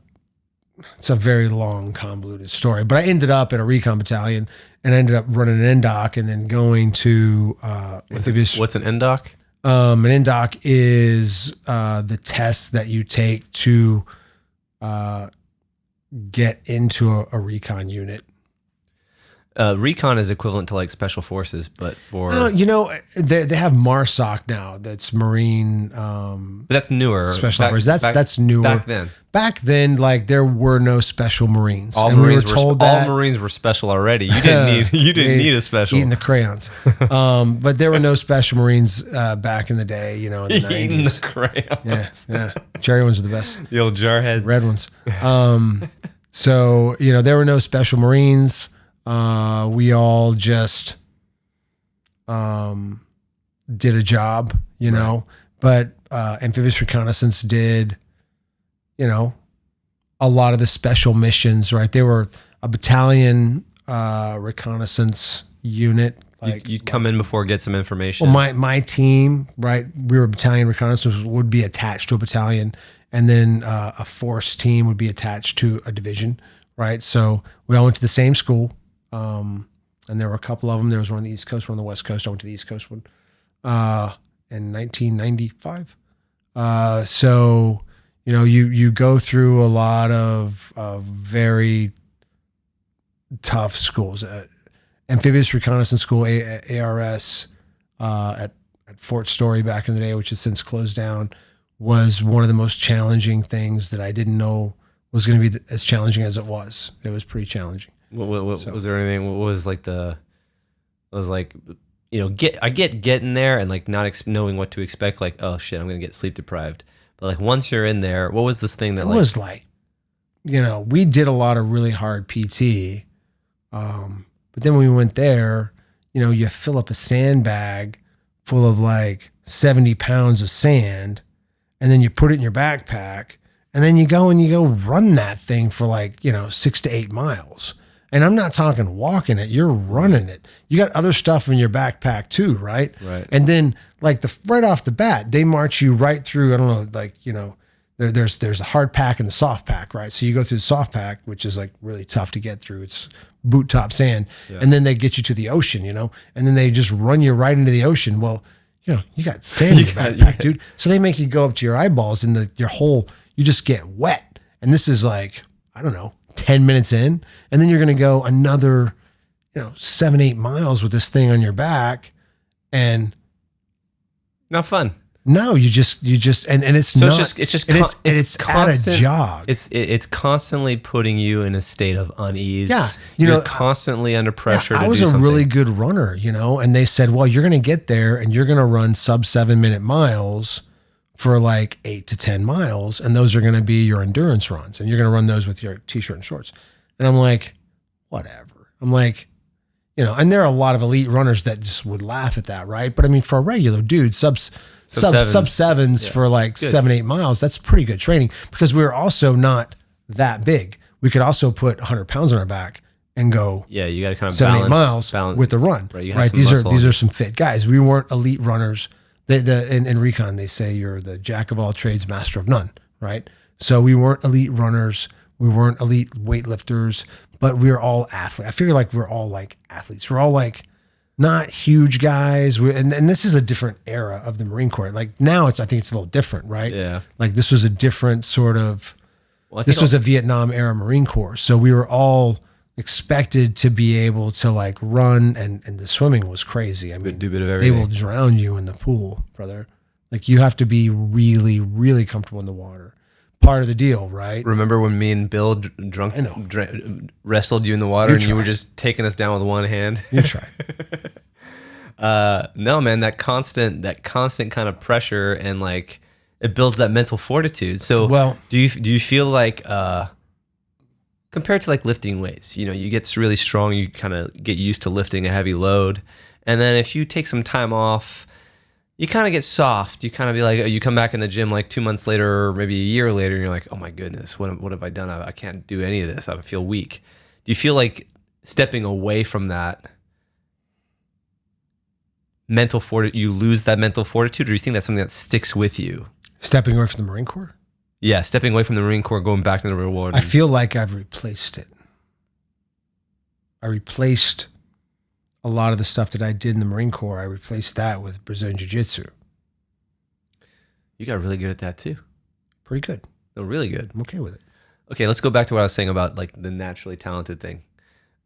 I started piano late. You started jiu-jitsu relatively late compared. Yeah, what didn't exist. Yeah. It wasn't here. So you, I started it the same time that it came to Texas. Yeah, so you were what? 1996. I was 22. You were 22. So that's relatively late starting a sport. So, but you are really good at it. Like people know who you are when in this community. I think that if anybody trained jiu-jitsu 3 times a week for 27 years, they would get good at it. No, dude, you'd get good at it, but not like the way I had you a are. propensity for jiu-jitsu. Yeah, like for example, like you could say that's not true of anything. You can't say like people have this mindset like, oh, if I just practice an hour a day at the piano, I'm gonna get great at it and I could become a professional. No, dude.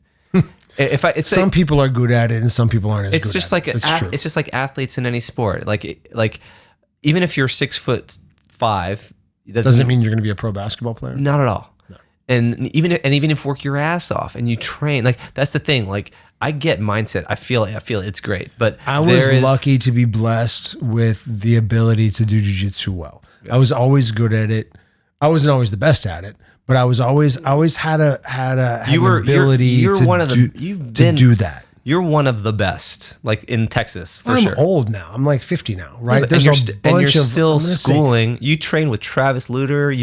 And Travis was one of my toughest training partners. He was very a professional. Guy. And when he was fighting in the UFC, if he was rolling on the mat with anybody, you could probably guarantee he'd beat them. And you were rolling with him on the regular. Yeah. So he was a training partner of mine. So super tough guy, very technical. So very good. Yeah, I get the want to be humble, but understand that I realize like how I was competitive with a lot of really tough guys. Yeah. I feel like they would say the same thing. Yeah. You know that hey, JB's competitive. I always tried to be competitive with some of the best guys. I feel like I'm still competitive with a lot of tough guys. I mean, the new guys that are 20, 21, that are world beaters, that are like the 0.01%, they're tough to compete with, man. Those kids are really good. But the fact that you're still rolling with them too at twice their age, dude. You're twice their age. I mean, and you know what? The fact that they train with me and then they say, hey, that was a good roll, that makes me feel good. You know, I'm like, okay, I'm still relevant, you know? I can still train with some tough kids. Yeah, I mean, that's awesome, dude. But I've always loved it and I replaced like, and that pressure, right? I do this 2 or 3 days a week. I've done it 2 or 3 days a week for 20 years, since 2003, really. And before that, from 96 to 03, I was doing it, 6 or 7 days a week and sometimes twice a day. So I've done it for a long time, So I replaced, I think, what I was doing in the Marine Corps with that because it kept me around kids that were tough. It kept me around kids that were like-minded. I mean, I need that sort of pressure to feel like normal. Yeah. Right. Just to feel like, so I can mitigate stress and I want to be around guys that are tough kids. I want to be around guys that do that, that are super tough. Who are some of the big guys that you rolled with? Not necessarily big either. Just like, who are some of the people that you learned from? That you felt you learned like the most, like you had. I think I've learned from everybody I've ever trained with, but coming up, when I was young, when we were coming up, it was Travis Luter, it was Robert DeFranco, it was Tim Burrell, it was Anthony Parash, it was Rodney Poltrak. He would like that. I like Rodney; he's awesome. It was Leon Taryn Douglas. It was, of course, my coach, Carlos Machado. I mean, I couldn't say enough good things. That's Youssef. That's Youssef, no. That's Youssef. Carlos Machado. Box cutter. Yeah, box cutter. That's hilarious. My friend Youssef, right? Youssef Ali Razai, Kenny McClure. What about Orlando Wall, Buddy Clinton, James Staggs.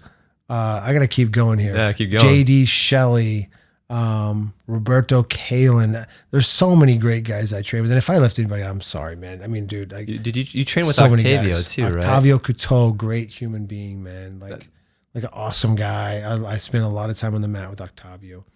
And then past that, later, I've trained now. Today I'm training with, Rafael Barboza. They call him Formiga, like a wonderful human being. I mean, like that was old school, right? But I mean, he was training the same time as me in Brazil with Tijuca. But now I'm training with just wonderful people. I'm training with what's the name of 5'5"? What's the name of your Double Five? That's the country yeah. code for Brazil, right? 5'5". So ours all is Brazilians. Ours is 0-1, right? For America, theirs is 5'5". Yeah. So I thought it was a very clever name on my sleeve there. Oh, nice. Rafael, guy, right there. I see. Yeah, Rafael. I almost said Lovato. Another guy that I trained with when I was young. Awesome guy. Very, very good. But no, Rafael Barbosa Formiga has a wonderful school that, by the grace of God, he opened just a few miles from my house, which is still amazing to me that he even opened it there.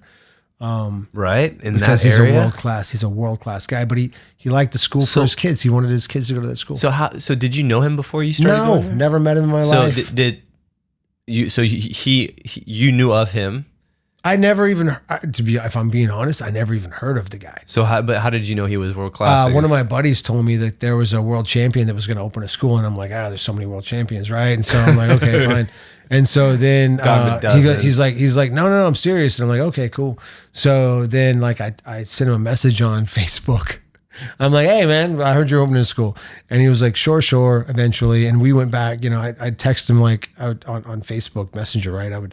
Every couple of months I would send him a message. I'm like, hey man, are you going to open this school or what? Cause I'm literally waiting. Cause Carlos is 30 miles from me. I couldn't even get to one of his classes. This is pretty recent then. Yeah. You were still going to Machado's? You're still going? Yeah, this is 2019. So you've been going to Machado's off and on. Yeah, off and on. That's awesome. Carlos's and my friend Youssef at Star Jiu-Jitsu. I love Youssef. Youssef's awesome. One of my favorite people on the planet. I have a few of my piano students that have gone there. Oh, right. Yeah. Okay. And Carrollton. Yeah. I love Youssef. One of my favorite people. And it got to the point where he's 30 minutes away. It's very difficult. You have 2 kids.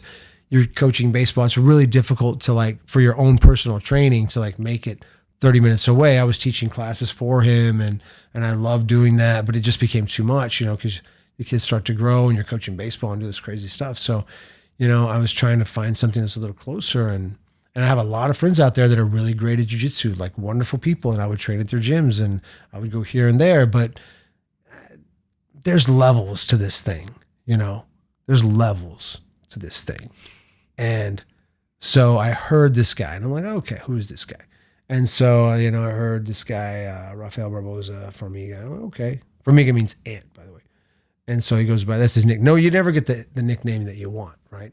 Yeah, no. You just get the one you get. The one right? you're given. Yeah. But he embraced that one. It's like the mafiosos in the movies, Yeah. You never get the one you want. So I was back and forth with him on Facebook Messenger, and finally I sent him a message. I'm like, hey, you guys gonna open this school or what? And he was like, hey man, come by and it was in a couple of weeks. Come by and let's and we're gonna have a soft grand opening. So I and man, I'm like I said, you said it, I'm pretty good at jiu-jitsu. I've been training a long time. And at the time, I'm probably 45. So I'm not young, right? But I'm formidable. I'm good, I'm strong, good cardio. And so I roll in and I find out where this place is going to be. And it's, on 407 right there. And did you walk in with your belts and your stripes? Of course not. I walked in with my tote. My little bag. I actually have a tote that I carry my gi in. I have a tote and I've got my gi in it and I'm like, I'm not that guy, who wears their gi in. So I walk in and I look and there's a couch and it's just full of Brazilians, and I see Rafael Barboza Formiga and I go, he looks like a tough guy.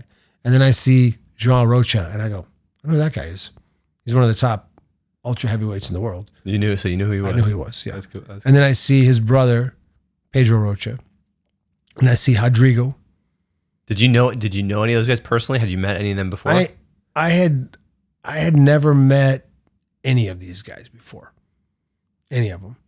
I see Rodrigo. Oh, and I see Marcos Avalanche, and I knew who he was because he's kind of more of a local guy for a while. Super tough guy. And I'm like, oh, I've come to the right place. You know, because you never want to be the best guy in the room. And I go, you know what? I'm not the best guy in the room here. This is going to be a rough day. And I wanted to train with every one of those That's jokers. great. That's the mindset, right? But that's always how I've been, right? Yeah, you think that's probably why you got as good as you wanted to? The desire, no ego. You're like, you're not beat down by the loss. No, everyone has an ego, man. We all have egos, right? Right. But you just have to be willing to like take a beating and like learn from it, yeah, and figure out how you can continue to be successful, right? Even at 50, this is business, right? This is parenting. Yeah. This is life. This is what sport teaches us. Yeah. It's what jiu-jitsu has taught me. It's what the Marine Corps taught me. It's what baseball taught me. It's what football taught me. It's what basketball taught me. Like, you just have to learn from your environment and just try to keep controlling what you can control, right? Having a winning attitude and having maximum effort. Like those are the mantras, right?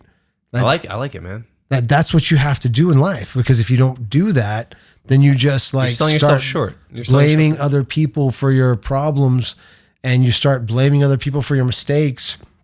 And then you're not learning from them too at that point. And then you have no control. Yeah. You can't control your own destiny, and you just got to control what you can control. Right. So you rolled with these dudes. You rolled with these dudes that day. Yeah. How'd that go? Oh, not great. No. It was a pretty rough day. It was fun though, and I think they were happy. They were happy I was there. I was a gringo that was there with these tough kids, and I'm competitive. You know, I think they went, oh, well, here's a guy we can train with. Sure. And then they're going to make me better for sure. I don't know if I'm going to make them better. When you say not great, I mean, let's be more specific. Like you're a third degree, fourth degree black belt. What are you? I'm a fifth degree. Fifth degree. So you're fifth. That doesn't matter. There was a guy that to a certain extent it does. There was a guy. You're right. It's one of my favorite sayings. The belt covers 2 inches of your butt. You got to cover the rest yourself. I like it. It means I've been training a long time and I'm old. If you've got the right coach, it can mean a lot. Because yes, anybody can give anybody a belt if they're a coach, and they can give them a blue belt way too soon, for example, or a purple belt way too soon. I mean, I was like from that old school crop of jiu-jitsu guys that weren't throwing out belts. No, there was not a lot of thrown out belts. Yeah. I mean, I think the old school. I mean, I'm not saying anything about new school guys either. I'm not. I'll say you this. Look, jiu-jitsu has never been better. The toughest guys in the world that ever did jiu-jitsu are doing it right now. Right. These are the best guys you've ever seen. And a lot of guys would say, no, they're not old school. I'm like, no, dude, these are the best guys you've ever seen. And I believe that because iron sharpens iron. There's more guys doing jiu-jitsu than have ever done jiu-jitsu right now. It's so popular. Right now. Yeah. And these guys are so good and so technical that you have to use obscure, crazy techniques to even score points. And like, you can't even use old school techniques. They'll just eat that up and like laugh at you for that technique. Right. Unless you're Rafael Formiga and you'd have a really good hook flip. So how did plug for him right there? So how did it go with Alm? Is there any good? Did I tap? Sure. Did you tap? Did you get them? I don't remember. Yeah. But it was competitive, and I really enjoyed training with guys on that level, and I immediately found a home, and I was really impressed with that gym. And I'll say this, like this is Formiga's gym, and I'll plug him a little bit, and he'll say, I've been like a big cheerleader for him. I've sent a lot of people his way because I really like this guy. Very welcoming guy, very open guy, very good at jiu-jitsu, doesn't play politics, just wants to see the sport succeed, right? And I've always said, if you want to be successful in life, don't look for money. Look for real success. People would argue with that, unfortunately, but I agree with you. 100%. No, but they're not going to find what they're looking for. Yeah, right. Agreed. I've known a lot of very rich, miserable people. If you want to be successful in life, don't look for money. Look for that thing which fulfills your life and is good. And ask Socrates what the good is. I don't know. But that thing that is good, right? And for me, if you ask me what is good, I would say jiu-jitsu. I love jiu-jitsu. It's like my little sport that I've been doing for a long time, but it's been a huge part of my life. And I think that Formiga embodies that, and his academy embodies that. He's such a cool, mellow, thoughtful guy. And I think we see eye to eye on a lot of things. And I'm really happy I get to train in this place. So that's the biggest plug I'm going to give. That's all. Well, that's great, man. You said since you left the Marine Corps, you used jiu-jitsu as kind of like a way to replace that kind of mental fortitude. That camaraderie. Yeah. It's a camaraderie. It's like hanging out with tough guys. It's about hanging out with guys that, you know, they laugh at pain, and they laugh at your misery, and they laugh at their own misery, and you're in the same boat. You miss that. And I mean, and let's be straight, right? I was never in combat because I got out of the Marine Corps in 1998. So in the years that I was in the Marine Corps, 92 to 98, I mean, not much happened. Mogadishu 93, I was still a boot, right? So I didn't really get deployed anywhere where we were in combat. I mean, I did a lot of really interesting schools and really hard training, but I was never in combat because it didn't exist at the time. If it did exist, I just missed it, right? So there are a lot of kids that came after me that were in combat. And you got lucky then. Probably, you know, and I respect the fact that they actually were in combat and I wasn't, right? You always have a little bit of, you know, remorse about stuff like that. But I mean, at the same time, you can't control that. That's a good thing. You can control what you can control, right? It goes back to that. You know, I signed the document, I signed the paper, I said, let's go get after it, and it didn't happen. So. Did you go to college? You went to college after Marine Corps then? Huh? Trois. Yeah. I graduated school. I got the Marine Corps in 98. I had a few credits here and there. And then I graduated with my undergrad in 2001. And then I graduated from grad school in 2000, at the very end of 2006, first of 2007.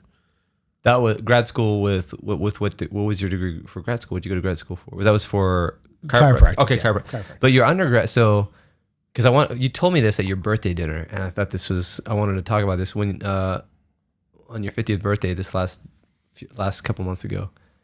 You mentioned that you majored in theology because you weren't sure about God, and that was kind of it, right? Huh? No. This is the reason I want to is for me. It's also a personal thing for me. It's like I've got, you feel free not to, but for me, it's like I've always had this desire to want to believe in God, this peace that I think it could bring. I'd bring so many people when done right? Not using God's name in a bad way, but in the right way. But I've never been able to wrap my mind around accepting it because it seems too man-made, too fake for me. To me, it seems like a story. And it is a story. The Bible itself is a story, and you can use it as an allegory for life, and you can use it in many ways as an example of how to live your life if you take it the right way and you interpret it a good way. But I can't. The supernatural, the divine, that's the stuff that I can't wrap my head around. You know, I'd like to believe that when I die, I go to heaven and I go off to a great place and life is peachy and I play a shred on the guitar or play on the piano while fucking Jimi Hendrix is thrashing behind me. It'd be nice to have that idea. Sure. But I just can't wrap my brain around it. And so I don't know what makes some people, is it because some people are around it from a very young age and they truly believe that's what it is while other people don't? Like, why do some people truly believe that God is like the answer in religion and God is the truth? And while others say, this is a story made up, you know? It's so crazy because it's such two different ways to view life. It's so far away from one another, so far away. I don't think that religion is a bad thing if you take it the right way and you can live an amazing life, because that's what creates family, that's what fosters growth, that what fosters responsibility. But the whole supernatural thing, that to me is the thing. Well, we are a Christian people, right? And what is Christianity but a Jewish religion? Right. Right? How do we defeat the Vikings? With weapons. We converted them. That's right. I think Christianity has been responsible for some great things in society. It's been very good for society. I think we're all Christians, believe it or not, because we live in this society and we have certain values that shape our society, right? For centuries. I mean, you know, it's up and down since the 3rd century AD, when Constantine saw the cross in the sky and converted Rome, right? I was a Sigma Chi, and a big part of our studies were in Constantine, because that was a big part of Constantine, 3rd century AD, right? Yeah. So he was on his way to Constantinople, wasn't it? Mm-hmm. I think so. Yeah. And by this symbol follow me, I think something like that. Yeah. And so Constantinople, 300 years after Christ, converted Rome to Christianity, because they were still city-states back all then. From a dream. From what this is, I don't know. It could be story, right? Yeah, I don't know. Yeah, right. I don't know. That's the story, right? Yeah. So he converted Rome to Christianity. 300 years after Christ lived, and Western civilization is largely Christian Judeo, right? Right. And Islam is Christian Judeo, because, my gosh, it's the same. They believe in the same prophets and the same God. I mean, it's all about Abraham, isn't it? Right. It's just Ishmael or Isaac. So this monotheistic view of the earth, and especially in the Western hemisphere, has been Christianity, you know, and of course Judaism, although we could see the persecution there as well, and all sorts of horrible things that have happened. And good things and bad things, you know? And so, you know, but which one came first? Judaism. Of course. Yeah. Right? What was everyone that wrote anything in the Bible? What was their religion? Yeah, Jewish until the New Testament. They were Jewish, and Christianity was a Jewish religion, right? So you could say that Judaism helped shape Western civilization, and Christianity grew out of Judaism and helped shape and really shaped Western civilization, and tamed wild, crazy people, because crazy people existed. The Celts, man, the tribes across the Britannia. Yeah.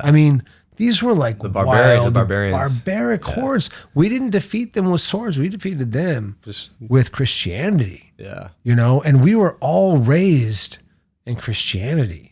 And I think that Christianity is good because of that, right? No matter what your view, well, it's kind of like, in the name of Christianity, many people died, you know? So I can understand. In the name of Islam, many people died. Right, in the name of Buddha, many people died. In the name of Chrome, in the name of America, many people died. Many people died because people are tribal and they kill people, right? But overall, the essence is good. Right. Right. And so so what is the essence in it? And so that was a question that they asked Jesus. They said, "What is the greatest commandment?" Right? The golden rule, baby. It is. He said, the greatest commandment is to love your God with all their heart and with all their soul. And the second is likened to it. But what is God? Love thy neighbor as yourself. So they're a great an example for you to live your life. The 10 Commandments, the Bible itself, if you follow it in the right way. Beautiful. But what is God? What is it? Is it? But that's the thing. A lot of people just view as God as an omnipotent being who literally created people. I can't wrap my head around that. You know what I could wrap my head around? Something like Prometheus, where an alien came down, or like 2001: Space Odyssey, where like a monolith comes down, and we're these dumb monkeys, and then we get evolved all of a sudden because of some alien artifact that evolves our thinking, or like DNA that, like in Prometheus, that gets thrown into a river, and that's what we turn into. Like I can wrap my head around. Said that man was made in the image of God. But what is God?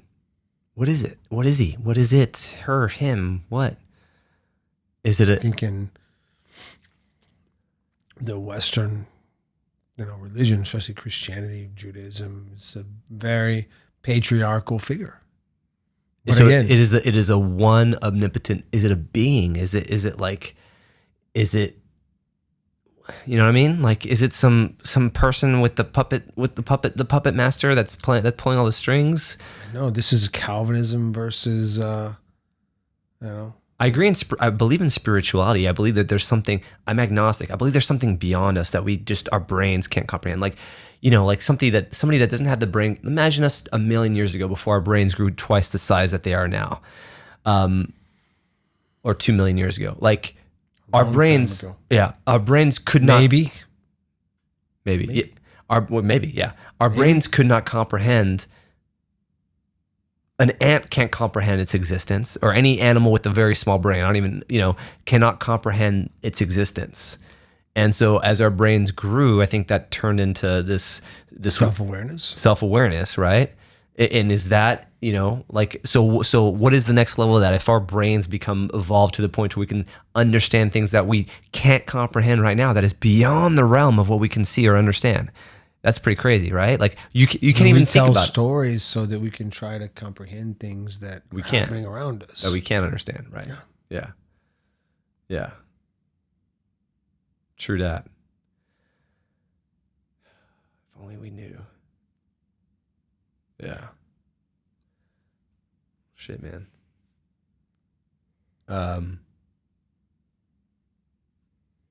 Anyways. That was anyways. I want more answers, man. I thought your theology degree would help me figure out what God is. It's a personal journey, brother. It's a personal journey. Yeah. Oh, shit, man. I don't know if I'm gonna find it. I've been looking for a while. Good luck. You, I don't want to get too political with you, but we were talking about family earlier. Have you been following Vivek? I'm a big Vivek Ramaswamy. Oh, Ramaswamy. Yeah. Yeah, I mean, his political views might swing to whichever direction he wants to be pushed in at whatever time. He seems like a very good politician to me. He's a good speaker. He's a very good speaker. Very bright guy. Very good and debater. Very articulate. I think he's a politician. But he's never been a politician. He's just been a businessman. I don't know. You can't be a politician and a businessman. I think the very best businessmen are probably politicians. Right. Right. He's never been in the true definition of the word. He's never been in an elected position before. The true definition of a word being a politician, right? Right. Yeah. I've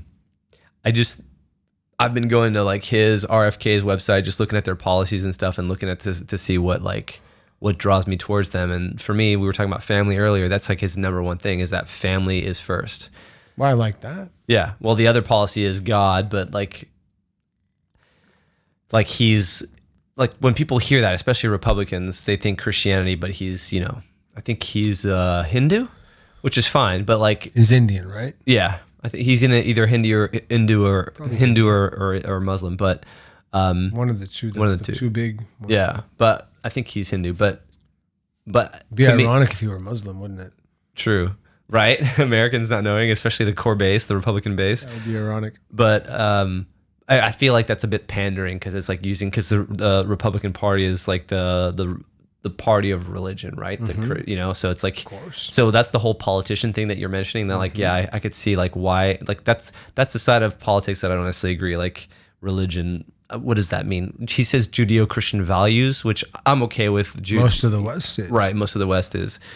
But yeah, a big part of his policy is bringing back the family and the fact that America is a great country. Like we talked about earlier, if you were raised to believe that family is first, which it should be because that starts with the family, and then that America is a great country where you have the opportunity to succeed if you want to. If you had that mindset, boom, you're set. Right? It is, and still is. It still is. Yeah, people don't. That's the thing.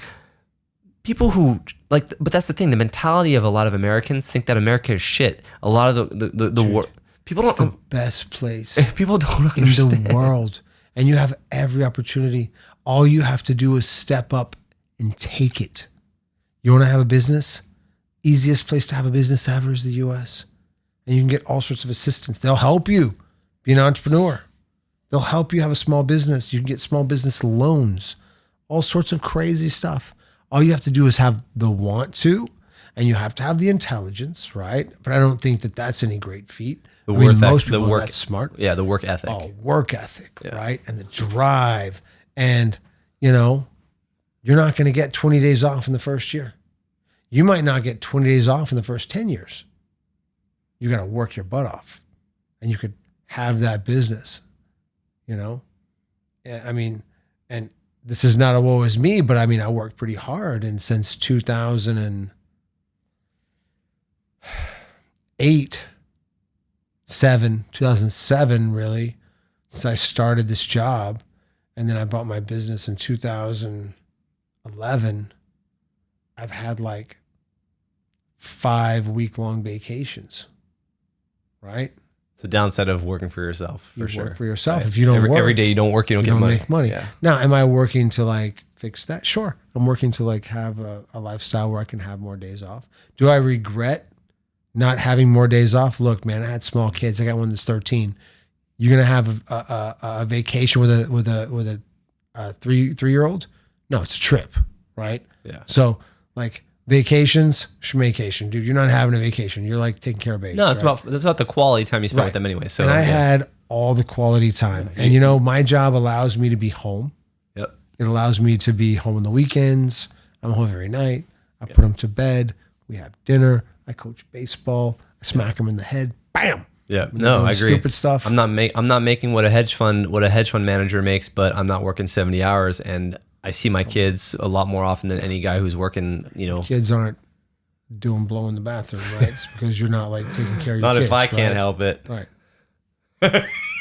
Just like it. But yeah, the institute, the ideas of the mentality of people that have this idea that America is a shit country. Where is it? Why? This is the best place to live. Let me tell you. The fact that people, let me say this. The fact that people can even say that, can say this country is shit. The fact that people can say that and have the freedom to say that, they don't understand. It's wonderful. It's wonderful freedom to have. And no one is putting their boot heel in their head. And if they say that, then they haven't read history and they haven't lived history. And they haven't lived anywhere. I'm going to tell you right now. I grew up overseas. And you know what? There are people that would disagree with me, and they might not necessarily even be wrong. But an argument could be made that this is the best time in the best place in the history of humanity to live, where I'm sitting right here. Because it's Texas, right? That's a thing. Yeah. I'm going to tell you, my great-great-great-grandfather was sheriff of the county I was born in, Lee County, Texas. There's a reason why there's a mass exodus from California. Everybody's coming over here. Why is everyone moving to Florida and Texas? That's weird, right? Weird. I thought California, New Jersey, and New York were the best states. Anyway, but there's an argument to be made that the very best place in the world to be sitting in 2023 in the 9th month and the 22nd day is DFW, Texas. Is a great place to be. And could you say, I don't know, could you say Geneva, Switzerland? You could. That's a wonderful place.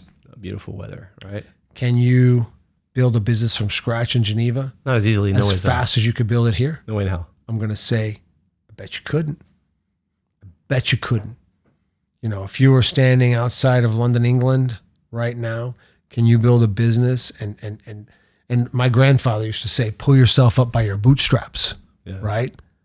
go ahead and pull yourself up by your bootstraps. That's a pretty difficult thing to do, right? But could you pull yourself up by your bootstraps in London right now if you wanted to? Could you build yourself a business like you could in DFW? No. I don't think you could. No, especially not like in Texas. Or, Right. Yeah. Right. Now you might be able to do that in a place like Lagos, right? But you better have some AK-47s and some security. 7.62 by 39, right? You're going to have some guns and some ammo, right? You don't have to have that here. Yeah. You're still... Well, you can though. You should. Wow. Yes, you should, right? Because that's what separates us from the tyranny of evil men, right? Don't get me started on Pulp. Don't get me started with Pulp Fiction. The tyranny of evil men is prevented by small guys. I had a guy close to me one time. He said, "What are you talking about?"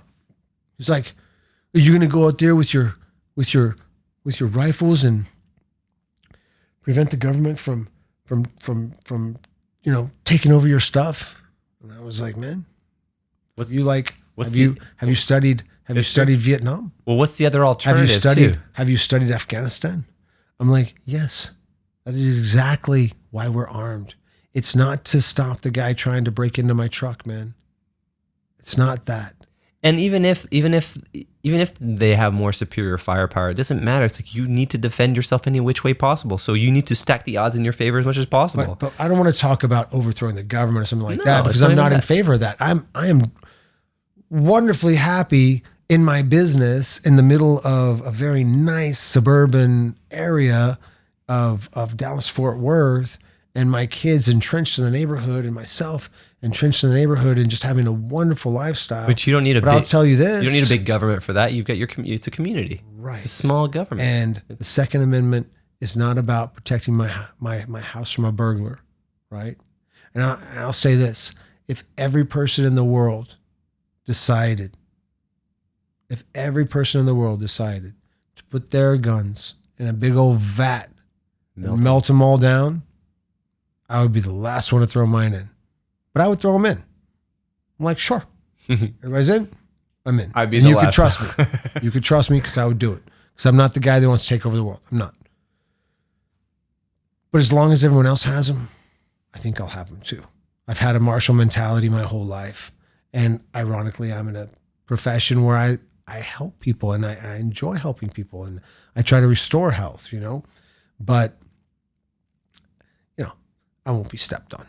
I agree, man. And that's just part of being maybe a 6th or 7th generation Texan. And it's a like when I did a post about guns, my cousin Julian did a little puke face on it, and you said it's a different mentality, different paradigms. It's a different paradigm, different like the mentality of America was. You were just raised in another paradigm, right? And Mike said a good thing though, is that a lot of Europe comes from the kings, right? The mentality is different, right? So they're used. He says that quite a bit. All the king's men. All the king's men. Now, I don't know if that mentality is transferring over generations, but I do know that. Of course, it is. It has to be, because when you think about Americans, of course it is. when a lot of Europe and countries that did have a monarchy did not have the mentality to own a gun and mindset. No, only the king's men had guns. Right. And so now only the guns, swords, yeah, right, knives, sharp bladed. Why do you think you see ninjas fighting with nunchucks? I thought they had some swords too. No, you see like the common people in China fighting with, like you see the Ninja Turtles, right? What are those like hook things they fight with? A scythe? What are those used for? Oh, it's like for farming. For grain. Right. These are not like good weapons. A good weapon is a straight edge sword. Right. Right? Now, form follows function. Right? So who the heck would have a curved thing that's really good for like gathering grain for fighting? Well, that's just what they had. It was steel and it had a sharp edge. And what did they have? A pole, right? Anybody can make a stick, right? And make a good one, a nice one, a heavy one. So you could whop, And the thing with the hook on the end of it, yeah, that's for doing, your general like farm stuff, right? But who had swords? The Kingsmen, right? So you see all these traditional martial artists fighting with non-traditional weapons. Right. I just don't understand how people just can't look back like 200 years in history or look at examples in history and not understand the reason the country was founded. The reason the country was found. It's just so commonsensical, non-commonsensical to me. This doesn't make sense. Why did we write this piece of paper where we said the right to bear arms shall not be infringed upon? Because we don't want those people that are in charge to have all of the power. And even then, the reason the Bill of Rights was signed was because the Federalists who had already written the Constitution thought, hey, our government's good enough. This Constitution is way different than what's ever been enacted. There is no monarch. It is a fair, equitable system. Please ratify and make this Constitution law. But no, the anti-federalists were like, no, we need states' rights guys. States' rights guys. And exactly. I'm a big states' rights guys. Or what would we call them today? We'd call them libertarians, if anything, sure, right? States' rights. If you're from New York, you might not understand why people that are from Texas live the way they do. You might, and if you're a person from an urban environment, which I respect, you might not understand a rural person's environment. As a matter of fact, I challenge you to look at all of the films, and we see something like a film that makes the country really scary, like a Friday the 13th, where you go out to the country and you go to a retreat, and then everyone gets killed by or a Deliverance, where you go to the country. Man, let me tell you, this is a very urban interpretation of a rural environment. Do you know who's scared? People in rural environments are scared of urban environments. Now, who do you think has a bigger right to be scared? People from rural environments or people from urban environments? I have no idea. I think both. No. I've lived in both. The people from rural environments should be scared of urban environments because they're way more dangerous. Statistically speaking. They're way more dangerous in general. Statistics, no statistics. Yeah, of course, the statistics bear it out, right? But again, I come from a small town where there hasn't been a murder in, well, I don't know. There's maybe one in the last 45 years. You know, you come into Louisville. Louisville's not a bad place. How many voters? I mean, a lot, right? You come to the city, people get killed. You go to the country. Yeah, they don't get killed. Dude, there was a shooting right at the Canes, right by your old place, right, where your old house, by the high Summit. school. Yeah, a high school kid killed another high school kid with a shotgun, like a turf thing. Yeah. I mean, dude, does this happen in rural areas? You're on my cornfield. No. And you know what else doesn't happen? The stuff that happens in Deliverance. That's the craziest stuff I've ever seen. That doesn't happen in rural environments. Unless you're in, like, I don't know, Karachi. Yeah. I don't speak for them. I'm sorry if you're from Karachi. Yeah, it's the mentality of let me do me and just don't tread on me. That's such an overhyped saying. I never heard that in my life. You know, it's just a mentality, man. I grew up in a place where we just policed ourselves. Well, a lot of it has to do with knowing what's right or wrong, though, and having the right family, and a lot of that has to go back. It goes back to Christianity. It does. Yeah.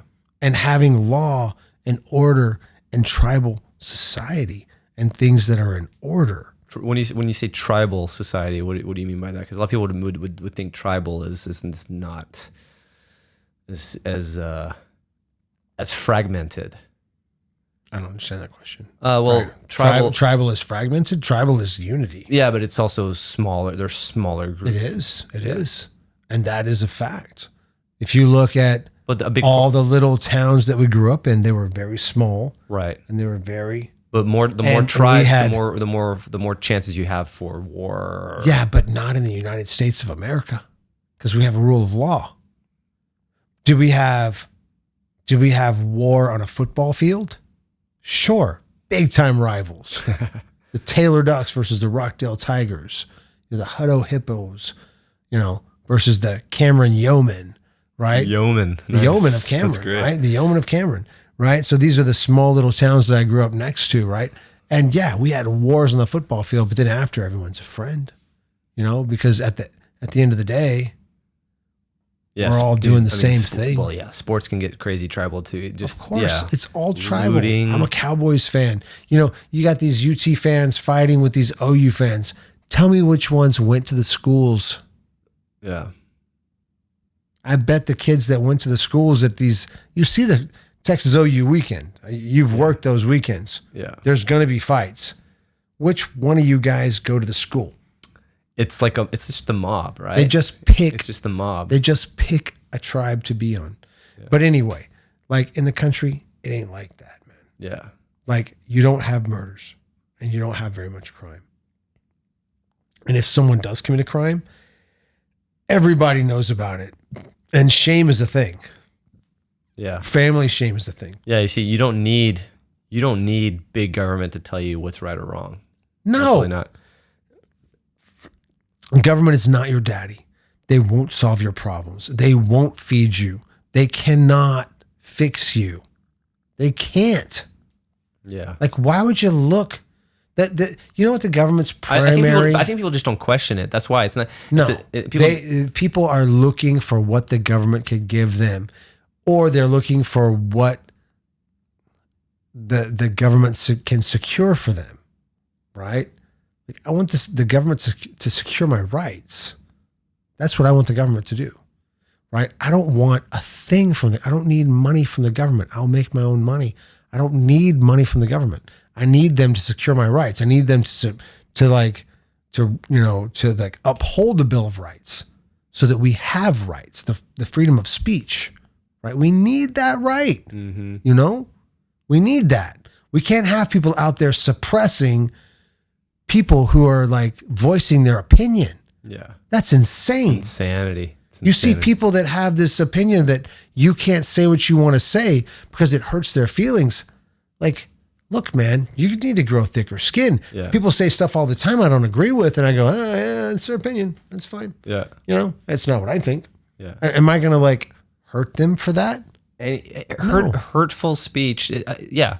And even if it's hateful, hate speech. What the hell is that anyways? Like, how do you define hate speech? People are mean, But that's the point. I don't agree with them, but they're mean. But hate, there's saying hate speech isn't a thing. Hate speech, you can't define what hate speech is. You can interpret it as hate speech, and you might think this is hate speech, but there's no way to define what hate speech is. The fact that hate speech is something that should be considered to be controlled is beyond me. Like, I'm Jewish. I don't care if I would much rather an anti-Semite, Nazi, whatever the hell, say whatever the hell he wants. Say what you want to say so I know who you are. Yeah, exactly. Say what you want to say so I know who you are. And that way I'm aware of it. And it makes me more informed. Really think. I want to hear what you really think. Yeah, don't be a pussy. I want to hear all of it. Yeah, say what you feel, and don't let the fact, like, why would we want to mask or prevent people from saying these things? No, it doesn't make any sense, and it's so terrible. And that's what you see with socialist governments all over the world. If you go back to the United, even Canada right now with these compelled speech laws that they have. If you go back to USSR, right, that was a Soviet socialist republic, right? The United Soviet Socialist Republic. Right, yeah. They suppressed speech. Right. And there is no reason in the United States of America to suppress speech. And I'll say this is why. Because if a guy is going to stand on a stage and say crazy stuff, right? Stuff that nobody agrees with, society is going to check him. We don't need the government or some fact checker over here to check him. We're going to check this guy. People would argue differently about Trump. People think Trump is the Antichrist. Like, people think that Trump is Hitler. My dad is one of those. I've got my uncle-in-law. Trump is he's an idiot. Trump is a reality show star. Yeah. But people, so the idea is that people think that his speech emboldens people to do things that could be harmful to others. But I'm sorry, if somebody's not calling for the direct violence of somebody, if somebody does something violent because somebody else told you, or because somebody said something that you interpreted, you cannot. These children of the 60s, these children of the 60s that you talked about earlier, right? That were, I'm telling you, this socialist movement, I dislike it so much, this Marxist movement. Well, people don't understand history. It's coming back to this reading Marxist history. Movement, these old Stalin, these old hippies that are running a lot of universities, and their socialist ideas I do not like. And if they were sitting before me, I would tell them, I do not like your ideas. Would I suppress their ideas? I would not. Tell it, right? Would I dislodge them from their chair, in a university? 100% I would if I could, because I don't agree with their ideas. But I wouldn't hurt them, and I wouldn't tell them they couldn't say what they want to say. This is America. You get to say what you want to say. The best ideas competing, they win, right? So far, it's been a free market and it's been a republic, not a democracy, right? Not a socialist state, a republic. Yeah. By representation. And they say, oh, the Electoral College is a terrible idea. No, it's not, right? We need it. If it. concentrations of population are in centers, and that you say, well, that's that's democratic, right? That's mob rule, right? But if you say all states' rights, we're going to go back to states' rights, right? We got 50 of them. We need to divide. Right? We need to divide them equally. And we say, well, we don't have the same population. Well, they shouldn't have the same say. Well, now you're saying socialist rule. Now we want a republic rule where we have equal representation. That's why there's 2 senators from every state, right? And then we have a House that is represented by population. This is necessary, right? Got to be ratified by the Senate. Can be brought up by the House. Got to be ratified by the Senate because we have equal representation, right? We have an electoral college because we have equal representation. Because people that are from Wyoming don't have the same views as people in New York City, right? Yeah. And if you want to say Texas should secede, from the Union and form their own republic, well, I might be down for that. I mean, what do we get out of the federal government besides just freeways? Look, man, I don't want to start I don't want to start getting sideways with the United States of America. This is a great country. No, but we need a smaller government. The fact that we have the executive branch has created more offices and more bureaus and more. The main objective of a bureaucracy is to sustain the bureaucracy. Yeah. They will sustain the bureaucracy. So once you create bureaucracy, its main objective is to sustain itself. Right. And I saw that at work when I was in the Marine Corps, when I was in the we've got to spend all the money that's allocated to us. We can't save any of it because then they won't give it to us next year. Shouldn't there be some incentive to save some of the money they gave to us?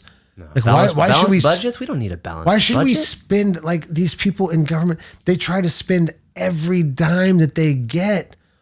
If they don't spend it, if they don't spend all the money they're allocated, they don't get it the next year.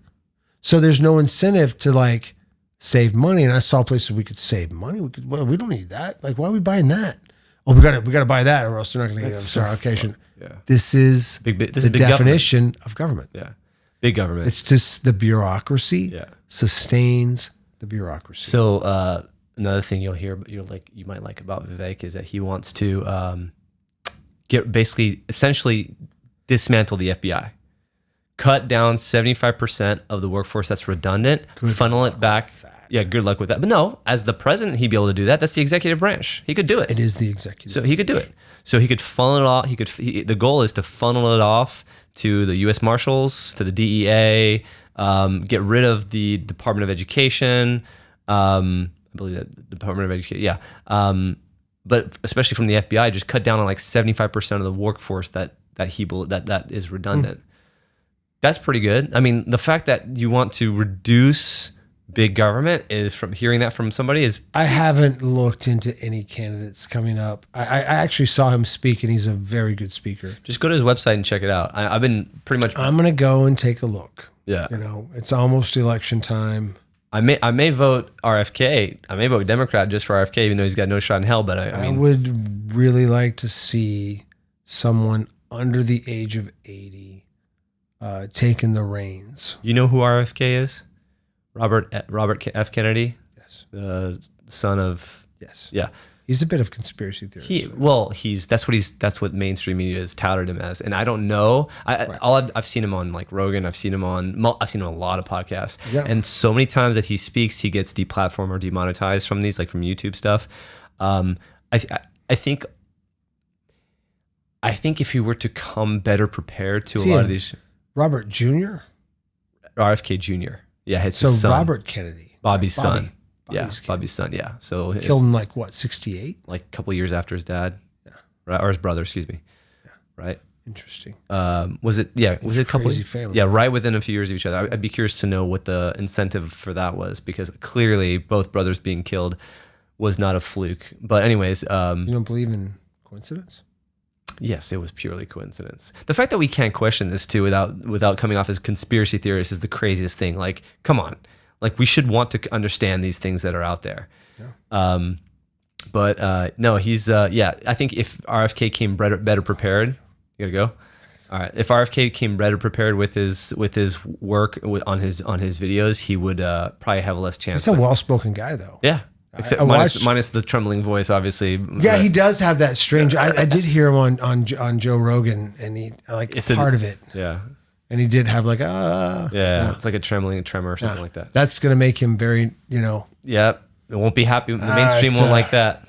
No, well, we're also it's funny how we're still like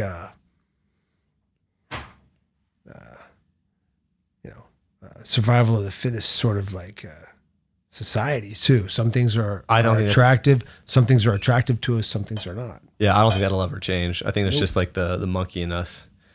Yep. All right, brother. Thanks for coming, man. That was fun. That was great. I was not what I thought we were going to do. I was like, what are we going to talk about?